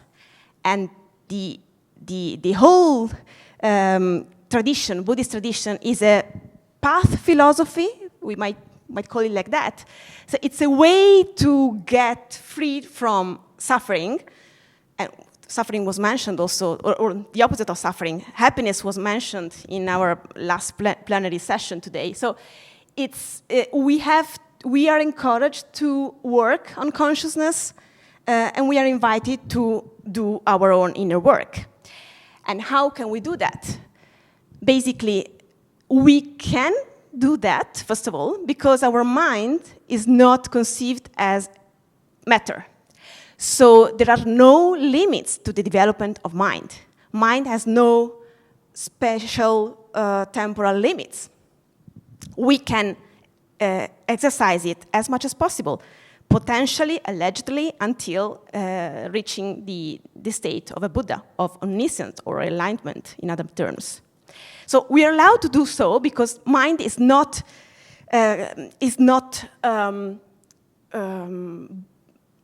linked to the limits we have for matter. And point number 2, again, going back to the second take we just saw concerning luminosity, inner mind is the horizon of our experience, basically. It's the way our experience can disclosure. Basically, it's the horizon of our own experience of whatever might arise. So the very fact that I'm experiencing something now is my consciousness concerning this take. And third point, the soteriological trajectory also is important here because in the traditions, in the contemplative traditions, we don't think about or talk about consciousness per se. We always talk about consciousness because consciousness is the only lab, the main lab we have, where we can actually innerly transform and get to a point where, allegedly, again, we can get rid of all these defilements and get the purity of mind disclosed, completely disclosed. So we have been talking about luminosity, and again, I mean, there is the Tibetan literature is full of images, experiences, metaphors related to light. We could talk about Tibetan contemplative Buddhism, actually, because it's really full of images concerning light, but maybe we can talk about that later in the Q&A session, if you're interested in that. But I would like to highlight another notion, which is deeply related to luminosity, which is reflexivity of mind. And we have the Sanskrit and the Tibetan for that. It's Svasamvedana or Svasamvitti, for those of you who might know Sanskrit, maybe, who knows? And in Tibetan, it's translated as Rang Rik. It's a reflexive part, Rang, so it's self, okay, it's a reflexive thing. And Rik is to know, to be aware. So it's self-awareness or reflexivity of mind. And basically, it's the mind's inherent ability to know itself. This is not something new. Our own philosophies here in Europe, for instance, has been really delving into this topic. We might think of Aristotle, we might think of Sartre in much more modern times. We might think of Brentano, Husserl, phenomenology. And so it's not a new concept, but in the Tibetan tradition, it has been really a hot debated topic and not very studied not very much studied in the secondary literature right now. So it's a minor concept, the reflexivity of mind, but it's crucial. It's crucial. It's crucial for, again, going back to the three takes we have on consciousness, luminosity. It's crucial for the immateriality of consciousness. Why? This is a quote from one of the scholars of the tradition, and I will read it. Consciousness arises as the opposite of the nature of what is matter. Whatever belongs to the nature of non-matter, that is consciousness aware of itself. So we have consciousness on the one hand and matter on the other. But consciousness itself is aware of itself, right? So we cannot talk about consciousness if we don't talk about a consciousness which is aware of itself in some takes, in some lineages of the tradition. And a much more modern take on that is by another scholar, Mipam Rinpoche. What is by nature not matter is cognition of its very own self, or self-awareness, self-luminosity again. But, a big alert here, when we talk about self here, we talk about the self of cognition itself, of consciousness itself. So it's consciousness own awareness. Awareness own awareness, in other terms. Because self is not believed to be really there from the point of view of Buddhism. So one of the main doctrinal points is anatman, so the self, the lack of self, the selfless nature of our own lives. So again, we talk about self-awareness without an individual self. which is an interesting story for us. Reflexivity of mind is also crucial for the second take we got on the luminosity of mind. So consciousness capacity to make objects appear. And why is it crucial for that? First of all, this capacity of mind to make objects appear explains the very possibility that omniscience truly is such. And it's really key for a tradition which ultimate soteriological goal is omniscience, reaching omniscience, right? So if a Buddha is omniscient, so he or she knows everything, he or she has to be able to know its own mind, their own mind, right? If while a Buddha perceives objects or knows objects, has to be able to know their own mind. That was a debated point, but I just make it simple here. And this self-reflexivity, this reflexivity of mind, or self-awareness of mind, so the mind's ability to know itself, is around the 7th century, 8th century became the epistemological basis, the very foundational basis of the entire human cognitive system. With Dignaga, with Dharmakirti, these scholars, the reflexivity of mind became the very basic starting point on which we can build up the cognitive system with our thoughts, with our conceptuality and so on, perceptions and so on. And it is an aspect of cognition, not a type, but anyway, it's an aspect of cognition, a mental perception which involves mind and its mental factors as objects. So a way for the mind to perceive its own nature and the way mind itself perceives objects, so the mental factors. It allows memory to unfold. Memory was addressed quite often in these days here at the conference. So it allows memory to unfold concerning at least part of the tradition, and that's a key point. It's non-dual in nature. But his history is the notion of this notion. The history of this notion, this idea of reflexivity of mind, is a history of misunderstandings, basically, throughout the tradition. And still nowadays, when we open a text and we go through the whole text, we end up applying our own filters, hermeneutical filters, on the text. And really, the secondary literature on these contemplative texts and manuals has been trying to get rid of the different misunderstandings that we have accumulated on this notion, because it's non-dual. But how can you describe something which is not non-dual? How can you put it into words? How can you give instructions to people on how to meditate on this? I was, until Sunday evening, and then I came here during the night. Until Sunday evening, I was attending a retreat on the nature of mind with instructions on the nature of mind from a Tibetan teacher up in the mountains in a very remote area with no internet connection, nothing. And I was there, and the Tibetan master had to use some words to give us instructions. But these instructions on the reflexivity of mind were very relational, so we had to ask him questions and have answers on that, and so that we could go beyond the limits of duality, because it doesn't have a dualistic structure. So the third important point concerning reflexivity of mind and its importance is related to the third take we had, so the consciousness natural purity. So in some traditions, Tibetan traditions, inner practice ultimately consists in a process of remembering, retrieving, rediscovering one's fundamental non-dual awareness. So concerning, for those of you who might know that, the traditions such as Mahamudra and Dzogchen traditions, tantric traditions within the Tibetan tradition, the key point is to be introduced by and to be able to contact the non-dual layer of awareness which goes across the different experiential states.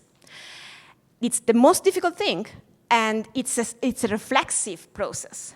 So somehow we have to retrieve our own non-dual layer of awareness or mode of awareness, which is always there, but somehow covered by conceptuality, perceptions, and our mental activities and functions. So if we want to go beyond the different functions of consciousness and try to tackle the nature, so to speak, of consciousness, we might use as an entry point meditation, those non-dual meditation states.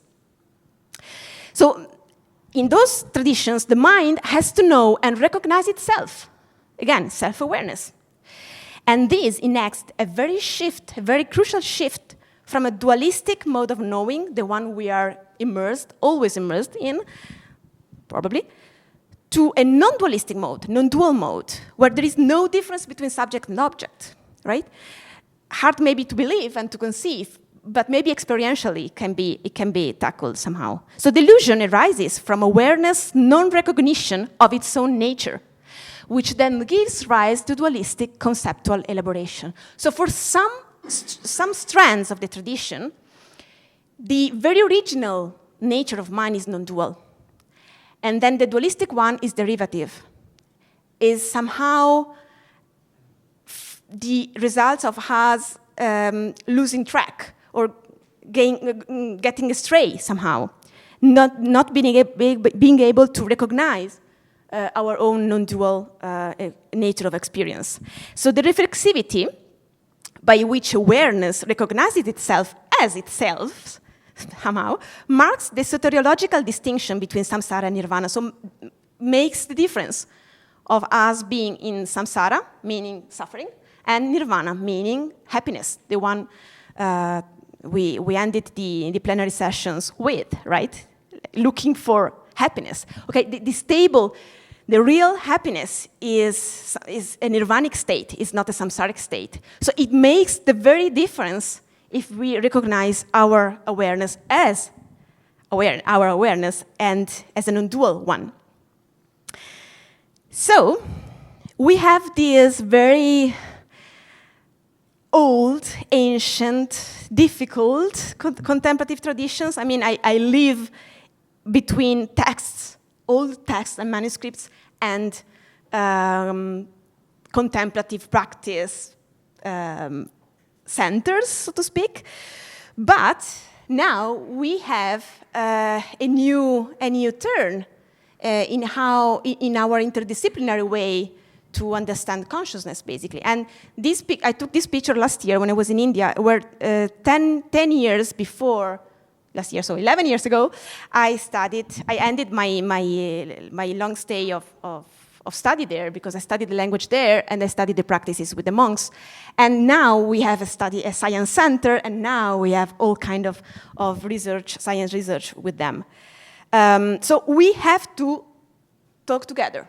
We have to put our efforts together. And that's a picture taken from a university program we launched at the University of Padova, where I am based, northeast of Italy, close to Venice. And it's a 2-year program we have been running since 2022 at the university, with different contemplative traditions and different takes on meditation and consciousness. So what meditation and consciousness might be. So that's part of the field, and that's the very last session of my presentation. How am I doing with time? Great, thank you. So what inspires me and my presentation here basically is a way to get into or to contribute to the new field, the emerging field of contemplative studies. We might call it contemplative research, but contemplative studies might be maybe a broader way to conceive it. It's really hard to describe it. A very first attempt at doing that is dated 2018, when Luis Comiati tried to describe it, and maybe also other scholars together with him. And Brown University has been kind of the pioneer in the field. And contemplative studies may tentatively be described as an interdisciplinary field of research and education also, concerned with which kind of objects? contemplative experience, contemplative practices as well, and they are quite two different things. Their transmission, so how it gets transmitted from human beings to human beings, and now maybe also through AI, that's another topic here. But anyway, their transmission, their embodiment, cultural and context-related embodiment, and the specific forms of knowledge and transformation they generate in individuals, communities, and contexts, so social, cultural, and ecological contexts. So it's a specific form of knowledge, basically, that gets transmitted, embodied, and gives rise to experiences here and there, and different practices to cultivate those experiences and to evoke those experiences, to elicit those experiences. And this field, contemplative studies, has a specific methodology which is quite challenging, I must say, and it includes, of course, first-person approaches, so our own subjective experience. It's really hard to get into meditation, the topic of meditation, and consciousness studies related to meditation without even having a taste of what meditation is.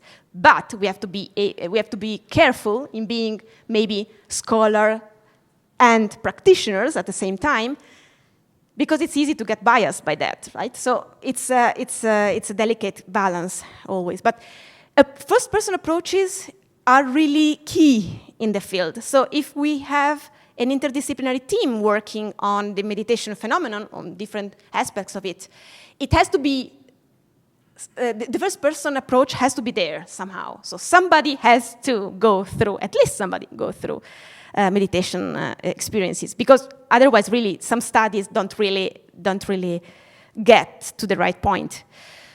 But then we also need another very delicate skill, which is intersubjective experience and sharing skills, meaning we have to be able to describe our own experience.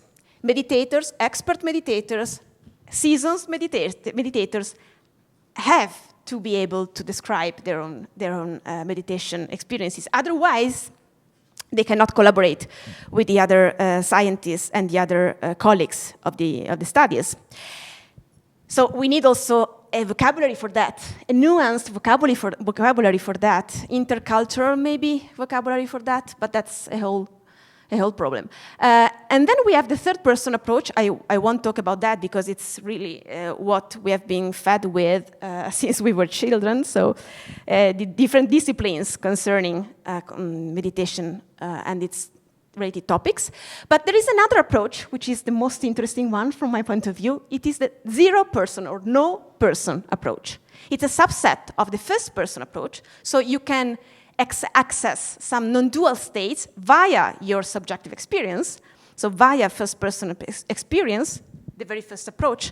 But then you end up having experiences or practices eliciting those experiences where the sense of self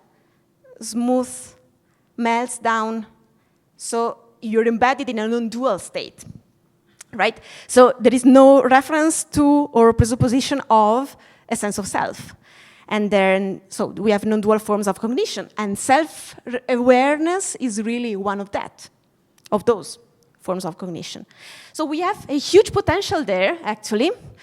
We are at the very beginning of this field, I must say. So Brown University started it maybe in 25 years ago. And there are some attempts at going deeper in that. I will show you something about that. But the point is that meditative practices can be seen as strategically designed to enable progressive changes at attentional, affective, and conceptual metacognitive levels. So, 1 minute. So these are instructions, or meditative practice includes instructions to get to significant shifts in awareness. So in a way we conceive ourselves, others, and reality. So Dusanna Dorji, in one of her studies in 2016, defined these as modes of existential awareness. So we can really go through these practices, changing the way we have insights into the nature of reality. And through increasingly subtle meditative absorptions, we can realize the self-emptiness, what we were talking about before, and the non-dual dimension of consciousness underlying ordinary mental patterns. So there are some examples from current research on these states. One is ongoing by Malinowski and Melanie Boley. Some others are attempts at tackling these non-dual states with different scales, with different research. Maybe if you're more interested in that, we can talk about that later, or you can email me. But the last point I wanted to make is this one. So refined meditation, non-dual meditation states, those where the meditators are supposed to experience something like pure consciousness, the very basic, bare states of awareness, self-reflexive awareness, may offer a new entry point for approaching the nature of consciousness.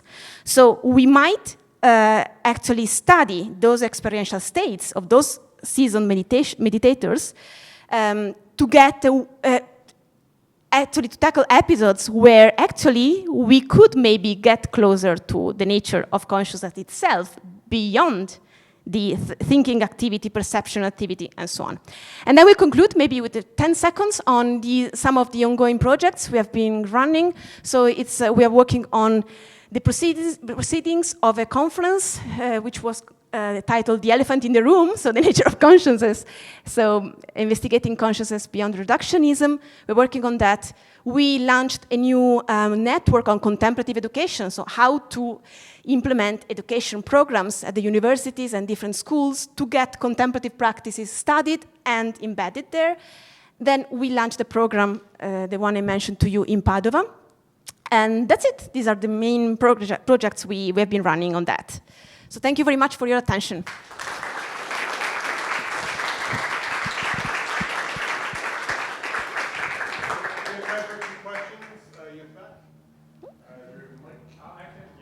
Oh, there's Mike. Okay. Yeah, really wonderful presentation. Thank you. Thank you. I wonder if you're familiar with the idea of recursivity in neuroscience at all. A little bit? A little bit. Yeah, so I was just curious to see what you think about the connection between luminosity, reflexivity, and the notion of recursivity. So a very kind of hand-wavy version of that is that the brain might build a model of something like the present moment, but then it shares that model with itself. And so you get a little feed-forward, feedback connections in the system. And so the kind of way that makes me imagine reflexive consciousness, not as something below, but actually the function of how consciousness is created through this kind of recursive sharing of itself. Mm-hmm. And I wonder if that has a resonance with what you know about reflexivity in the Tibetan tradition, or if that seems like a different notion altogether. I think it might be a different notion, at least mostly different notion. Meaning, from my take on those two notions of reflexivity in Indo-Tibetan Buddhism and recursivity in neuroscience, I think the point is another one, is like trying to see what is behind our filters / models through which we interpret reality. So we try to opacify models, quoting Metzinger there. So we try to see what are the filters that we use to interpret reality and our own mind itself. So in meditation, you just go deeper and deeper and deeper. So you think you have seen your own awareness or the nature of your mind, but that's one more layer of your constructed interpretation of it. It's one thought, and you have to go. But then that reflexivity, self-knowing quality exists even in the most constructed states. So there is this journey of sort of recognizing the reflexivity, but then it turns out that the self-knowing is all over the place, right? Yeah, but it's a fake one, basically. So the real one, so to speak, I mean, the one you have to aim to, is the one concerning the state of Rigpa. It's called Rigpa, so it's non-dual awareness. And the way this non-dual awareness recognizes itself as such in a non-dual way. So that's the very ending point, so to speak. But the path is quite critical and full of what I call false friends. So it might be that you think that You have realized the nature of your own awareness, but you're not there yet. And the relationality of practice in Tibetan Buddhism is key because you have always to relate to your teachers or teacher. And in a Q&A session, you immediately find it out that you're not maybe really tapping into what the nature of awareness is and its reflexivity is. So I don't know if I responded to your helpful. point. Thank you. Yeah, thank you. But it's One more quick question up here. oh. It's really just an observation of language, the way you described it. Self-awareness is not awareness of the individual. No. It's a recursive relationship of awareness, right?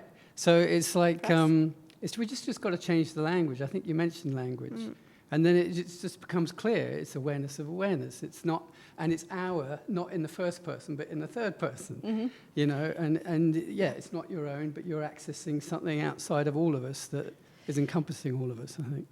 That's a huge leap you're taking. Well, that's just the third person taken to the nth degree, isn't it? But if you're talking about the practice, I mean, it's a process you're part of.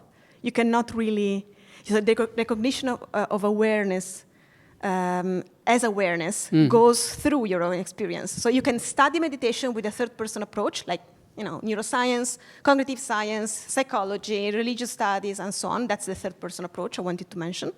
But when it boils down to reflexivity of mind, you can tap into that only through your experience. Otherwise, you can just talk about that. Maybe, but then it's difficult. Well, I guess it's like one of those koans, like who is experiencing it, right? Yeah, that's maybe we can end it with this koan.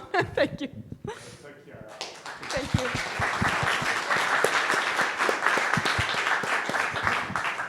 Up next, we have Andrew.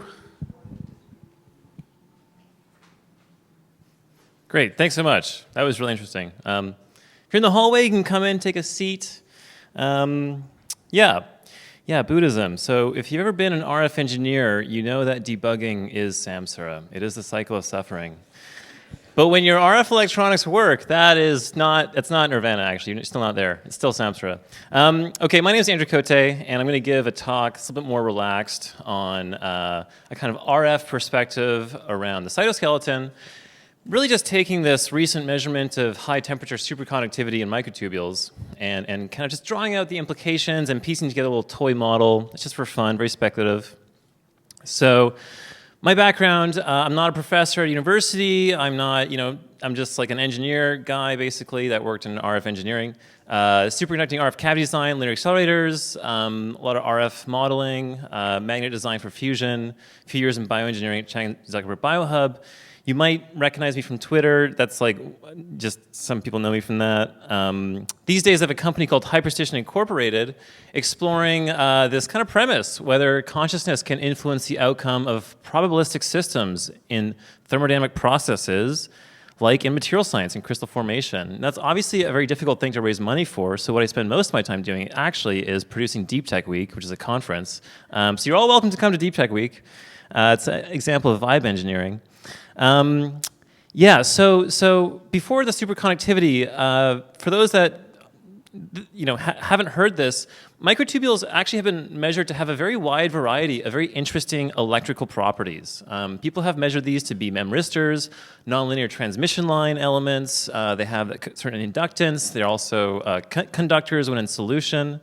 And they play a role in this bioelectric field that exists, and this is the work of Dr. Michael Levin. This bioelectric field that exists is kind of an extracellular information signaling layer that has an important role in tissue formation, cell growth, and differentiation.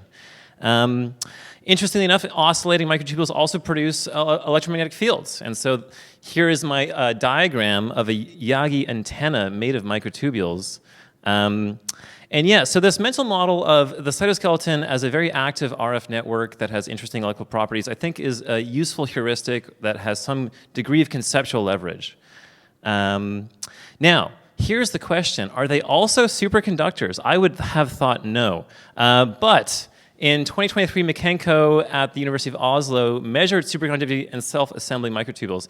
And I'll get into that measurement in a second. The surprise here is that superconductivity, normally it's at cryogenic temperatures, right? And BCS theory, Barton-Cooper-Schiffer theory, posits that superconductivity forms via this kind of phonon-mediated coupling where spin up and spin down electrons come together to form a Bose-Einstein condensate. And for that phonon-mediated coupling to happen, you need to have very low temperatures. Well, there's actually this very little-known theory of superconductivity produced by William Little in 1964 that is known as exciton-mediated superconductivity. And the idea there is that you can have, and this is in organic polymers, you have a one-dimensional organic polymer chain where instead of phonons, what happens is side chains that are polarizable can act as excitons. And so they can produce a kind of whole charge pair that has a similar role as phonons. And the interesting thing is that in this theory, you can have a very high critical temperature, meaning you can have a very high temperature at which superconductivity exists. And this is what Mikenko measured in microtubules using magnetic force microscopy. He measured several key results, really, key characteristics of type 2 Meissner superconductors, which is magnetic flux expulsion, flux quantization, flux pinning, and most importantly, Josephson radiation. And so this is a diagram from his paper, just doing a magnetic force microscopy measurement across self-assembled microtubules and picking up a phase difference. In a flux pin superconductor, you have a swirling current that goes around it, so you kind of pick up this phase difference as you measure across it. So really the rest of the talk, if anything from this talk, it's just like an advertisement for that paper. Go read that paper and decide for yourself if it's true or not, and then play with these ideas, because I think it's a lot of fun. And so I'm going to go through a few implications of, what if that's true, and then try to piece together a couple potential interaction mechanisms in terms of, what this superconducting cytoskeleton might be doing, acting as, and potentially connections to aspects of visualization. And this is very speculative, but it should be enjoyable. So, okay, first implication. This is the most important thing. If there are superconductors, then attachment points between microtubules form natural tunneling barriers. And that's very important because a tunneling barrier between two superconducting pathways forms a Josephson junction. And this is the fundamental building block of superconducting qubit quantum computers. And so this is right off the bat, this is like a very, this is a lot.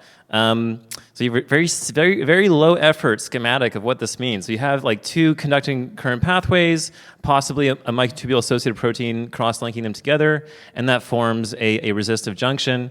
And then you have, essentially, it's the superconducting current wave function just overlaps this next conduction pathway and can tunnel across. So if you think of this in sort of like a more accurate description, basically it's the maps, it's the empty spanning maps that could form tunneling pathways, but it's basically any kind of attachment mechanism or configuration now acts as Josephson junctions.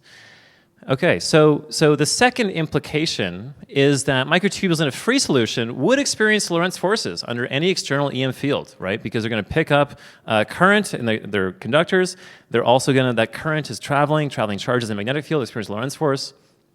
And so, you can kind of think about, which way the force is going to point, and it's complicated, but really the gist is they're going to minimize free energy. And so they do that by forming a structure that is naturally resonant with whatever ambient RF field is present. And so if you think of this as like microtubules in a long axon, and they're forming like a little antenna. Basically, here's a really simple way to think about this. Suppose you have these long tubules with cross-linked proteins. Well, this kind of characteristic length dimensions of those conduction pathways will map to resonant frequencies. And so S21 is a common thing in RF engineering. It's like the forward gain of an antenna. And so basically it would be like a very good antenna at those frequencies. And then, if you change one of the lengths, it changes the frequencies, downshifts. So just this kind of natural mapping between what is your EM frequency spectrum and what is the resonant morphology, and any applied EM field would want to induce that morphology of the attachment points in the conduction pathways. Okay, so the third implication is kind of just both of those put together, really. See, a Josephson junction is not just like a qubit. It can act as basically it can be like an amplifier in a quantum computing circuit. And so if you have a network of superconducting pathways and Josephson junctions, you can pretty much build any kind of RF circuit. I mean, you can have a cavity resonator, it can be absorber, amplifier, transmitter. It's basically like this is now just transistor radio made of microtubules, essentially. And so I think this is a very fun kind of mental model, and I think it's worth exploring a little bit. So, okay, so as I mentioned, yeah, so there's this like growing body of work focused on the bioelectric field that acts as like this important information source for tissue growth and cell division and differentiation. And I would say that this superconducting cytoskeleton would be a good candidate as like, you know, the antenna, amplifier, and emitter. And so kind of like, what does that look like, right? So the EM environment, you're driving conformational changes via Lorentz forces in a cytoskeleton. It's looking to minimize free energy. It's looking to find a resonant structure. The network topology, and this is important, the network topology formed by these microtubules will determine the Hilbert space that the quantum computer explores, right? So there's just this, your topology determines the problem you're solving as a quantum computer. And then you find some new optima, and you know that can propagate in a lot of different ways. It may influence vesicle transport, induce protein conformational changes, re-radiate in a high frequency range. It contributes back to that local coherent EM field, and that can then influence and affect other nearby cytoskeletal structures or itself. Okay, so yeah, so you know, I think we all love microtubules. It's a long day of talks around microtubules. I never personally got the gravitational mediated wave function collapse. I'm just an RF engineer. So for me, this kind of like this entanglement ability and this quantum computing in the EM spectrum, it seems intuitive. They have this adaptive resonant morphology. It's a very generalized RF circuit. How would this couple with synaptic function? Well, thinking about this, first, like, let's think about, well, what's the information processing capability of this cytoskeleton if the attachment junctions are Josephson junctions? Okay, so if you apply a DC voltage to a Josephson junction, it produces an AC oscillation in the superconducting current, right? So ephaptic fields, they have this characteristic like strength, you know, maybe 10 to the 5 volts per meter. The junction gaps are a certain size. You get this certain kind of couple millivolts of applied voltage. So you get Josephson radiation frequencies from 100 gigahertz up to the terahertz range. So that's cool. And that is what Mikinko measured in his brain tissue sample. He applied 50 volts. He measured Josephson radiation, which can be coherent. And so you suppose you have like 100 microtubules in a dendritic branch. I wrote tree, I don't know why. And there's 10 to 100 segments per microtubule. You know, so you get like 1,000 qubits. A qubit is like a qubit with more than 2 states. So you can have like some number of computing elements, and if you think about like, well, what is their clock cycle given that they are being excited by ephaptic fields, you get this relatively high, like 5 times 10 to the 14 operations per second potentially, and that would be like lower bound. That's like assuming only 2 modes and this kind of stuff. Whereas if you think of like the total operations per second in the whole brain from synaptic firing, it's only 2 orders of magnitude higher, right? So the information processing capabilities of cytoskeleton, excited by ephaptic fields, it like could rival the brain itself, which is surprising. And ultimately, you want to think about, well, how did that? If this is doing some kind of computation, information processing, how does it get promoted to the level of synaptic activity? And I mean, I think there's really just the best candidate is these voltage-gated ion channels, right? Because I mean, if you bias them with a voltage, they can allow the passage of charges. And an ion channel, it's like a perfect little Maxwell demon, right? It's just lets one thing through at a time. It's basically like a classical bit, right? So it's kind of a quantum to classical bridge. And if you think about an ion channel as a classical bit, well, there's actually a thermodynamic limit on information processing for an irreversible read-write operation. It's the Landauer limit. It's kBt log 2. So that's like very small amount of energy. It's like 3 times 10 to the negative 21 joules. And biological systems in general, they tend to evolve towards the thermodynamic limit of efficiency. This is true across many of our senses. Our retinas can be single photon detectors. If you go into an acoustic anechoic chamber, you can like hear the temperature. And if you think about an action potential, it is like it's like tens of billions of times higher than the Landauer limit. But if you look at a single ion passing through a single membrane potential, it's only maybe like 10 times the Landauer limit or 5 times the Landauer limit. And so, you know, thinking of that, it would be a very good information storage device, is what I'm saying. And if you think of the Shannon entropy, I didn't show the calculation here. If you think of the total Shannon entropy of a cell's electrochemical gradient, you may have like, you know, 10 times the bit depth that's in the genomic nucleus, right? So it's a pretty rich store of information. And so the hypothesis here is that you can have the superconducting microtubules form this kind of RF quantum circuit that's perhaps conditioned by and also excited by ephaptic fields from nearby action potentials. It may then take on a specific conformation that maps to a calculation. And when it's done that, perhaps it's emitting an EM field, or it has a readout mechanism into the Shannon entropy of the transmembrane potential. And then that membrane potential now contributes to another action potential. And so you have this now promotion from from quantum to classical, and of course it can feed back on itself. Yeah. Now so this is sort of like, okay, what if they were superconductors and how could it map to synaptic activity? I think that's kind of fun. My hypothesis, and just out of the blue, it's that perhaps this has some effect or relationship to closed-eye visualization / out-of-body experiences. Now, why would I say that?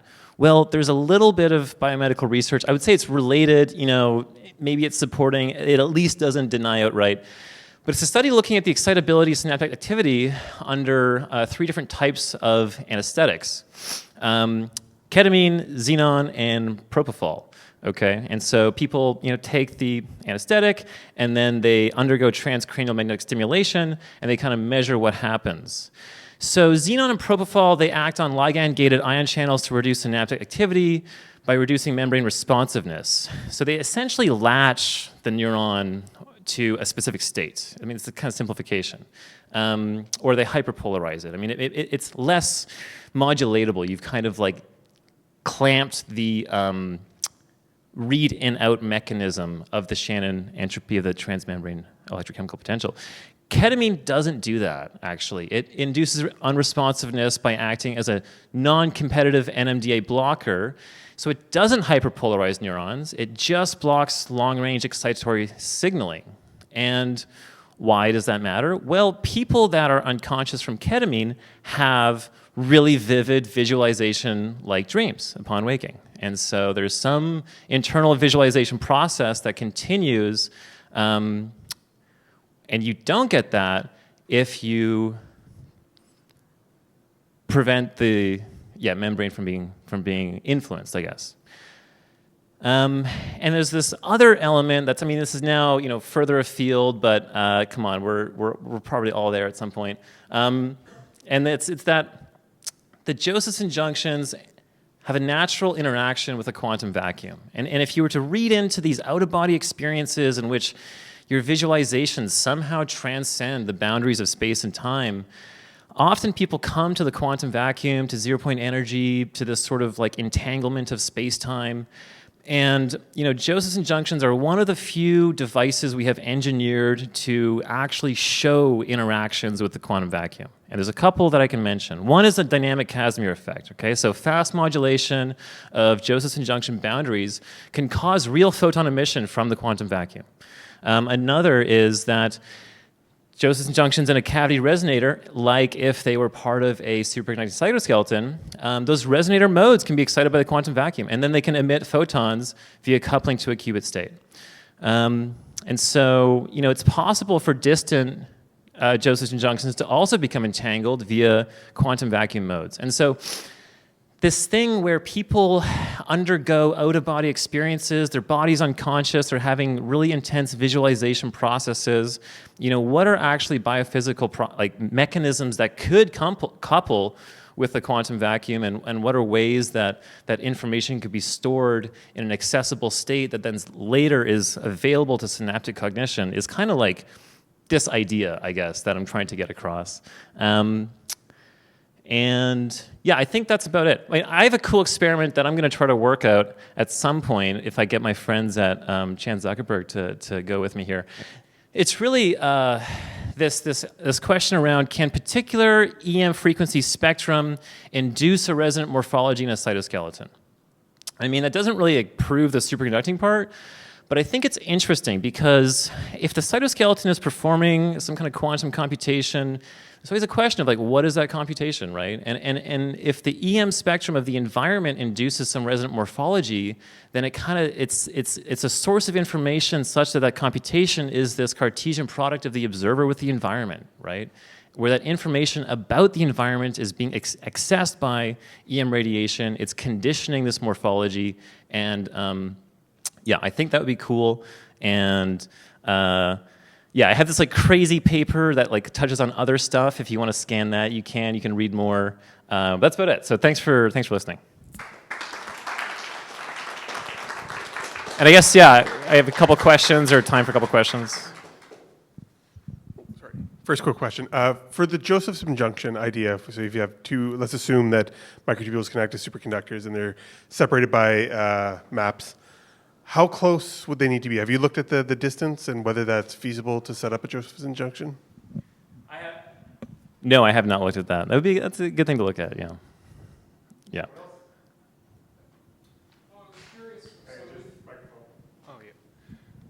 We've explored pretty comprehensively a positive feedback cycle between EM field interactions and quantum stuff. I'm curious how you think consciousness fits into this. Do you subscribe to EM field theories, quantum consciousness theories? Yeah, that's a good question. Okay, I have like a personal take on that, and maybe it's not popular, but pretty much the nature of experience is very likely electromagnetic field interactions. And I think that just because it's by far the most dominant force at our scale, at our length, time, energy scale. And that what's going on in your head, it's not nuclear fission, it's not nuclear fusion. The characteristic length scale doesn't seem to be as relevant to gravitational forces. Now I know the original, orchestrated objective reduction is all about gravity. I think there's probably some credit to theories that unify both electromagnetism and gravity, either with higher physical dimensions like Kaluza-Klein, even though it hasn't panned out, though Sean Carroll has revisited that with other sort of modified vector ether theories. But there's also ways of understanding both of those phenomenon as arising from the quantum vacuum, where gravity is a kind of vacuum pressure and electromagnetism excitation of vacuum modes. So in my mind, I think the EMAG experience is kind of like probably accurate. It would seem to be the dominant like physical force on our length scale. Even if you look at all these like quantum potentials, it's almost always like an electromagnetic potential. So I would think it's the EM thing, yeah. Can I ask another question?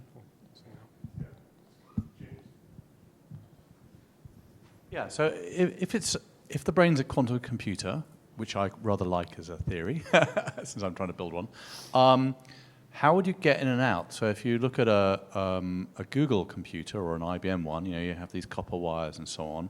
The problem is the microtubules are tiny, tiny, tiny. How would you get in and out, and at what frequency?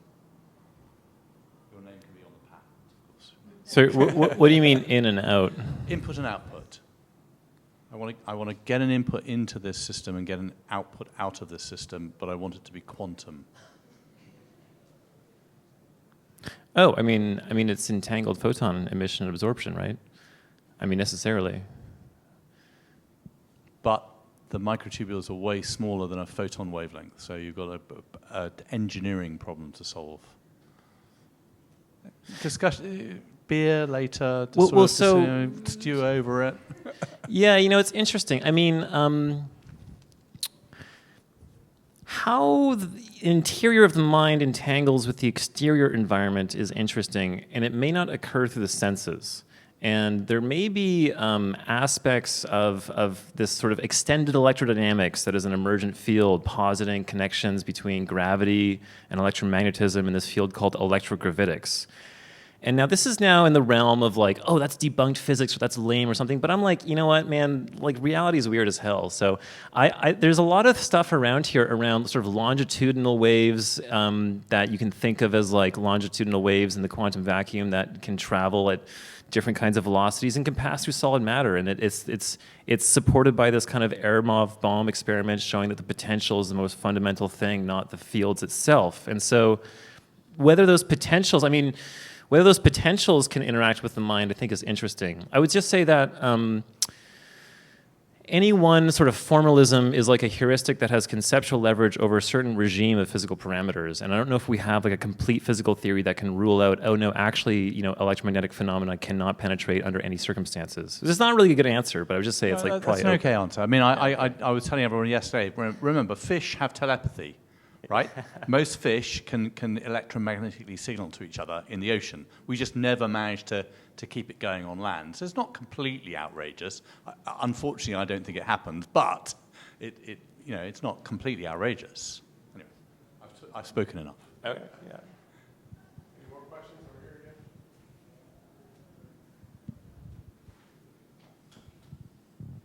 again? Okay, so if you're an EM field theory proponent,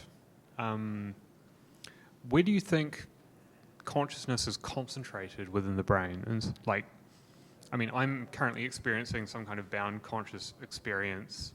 I'm sort of simulating the world around me as well as my body. It's got to be somewhere, right?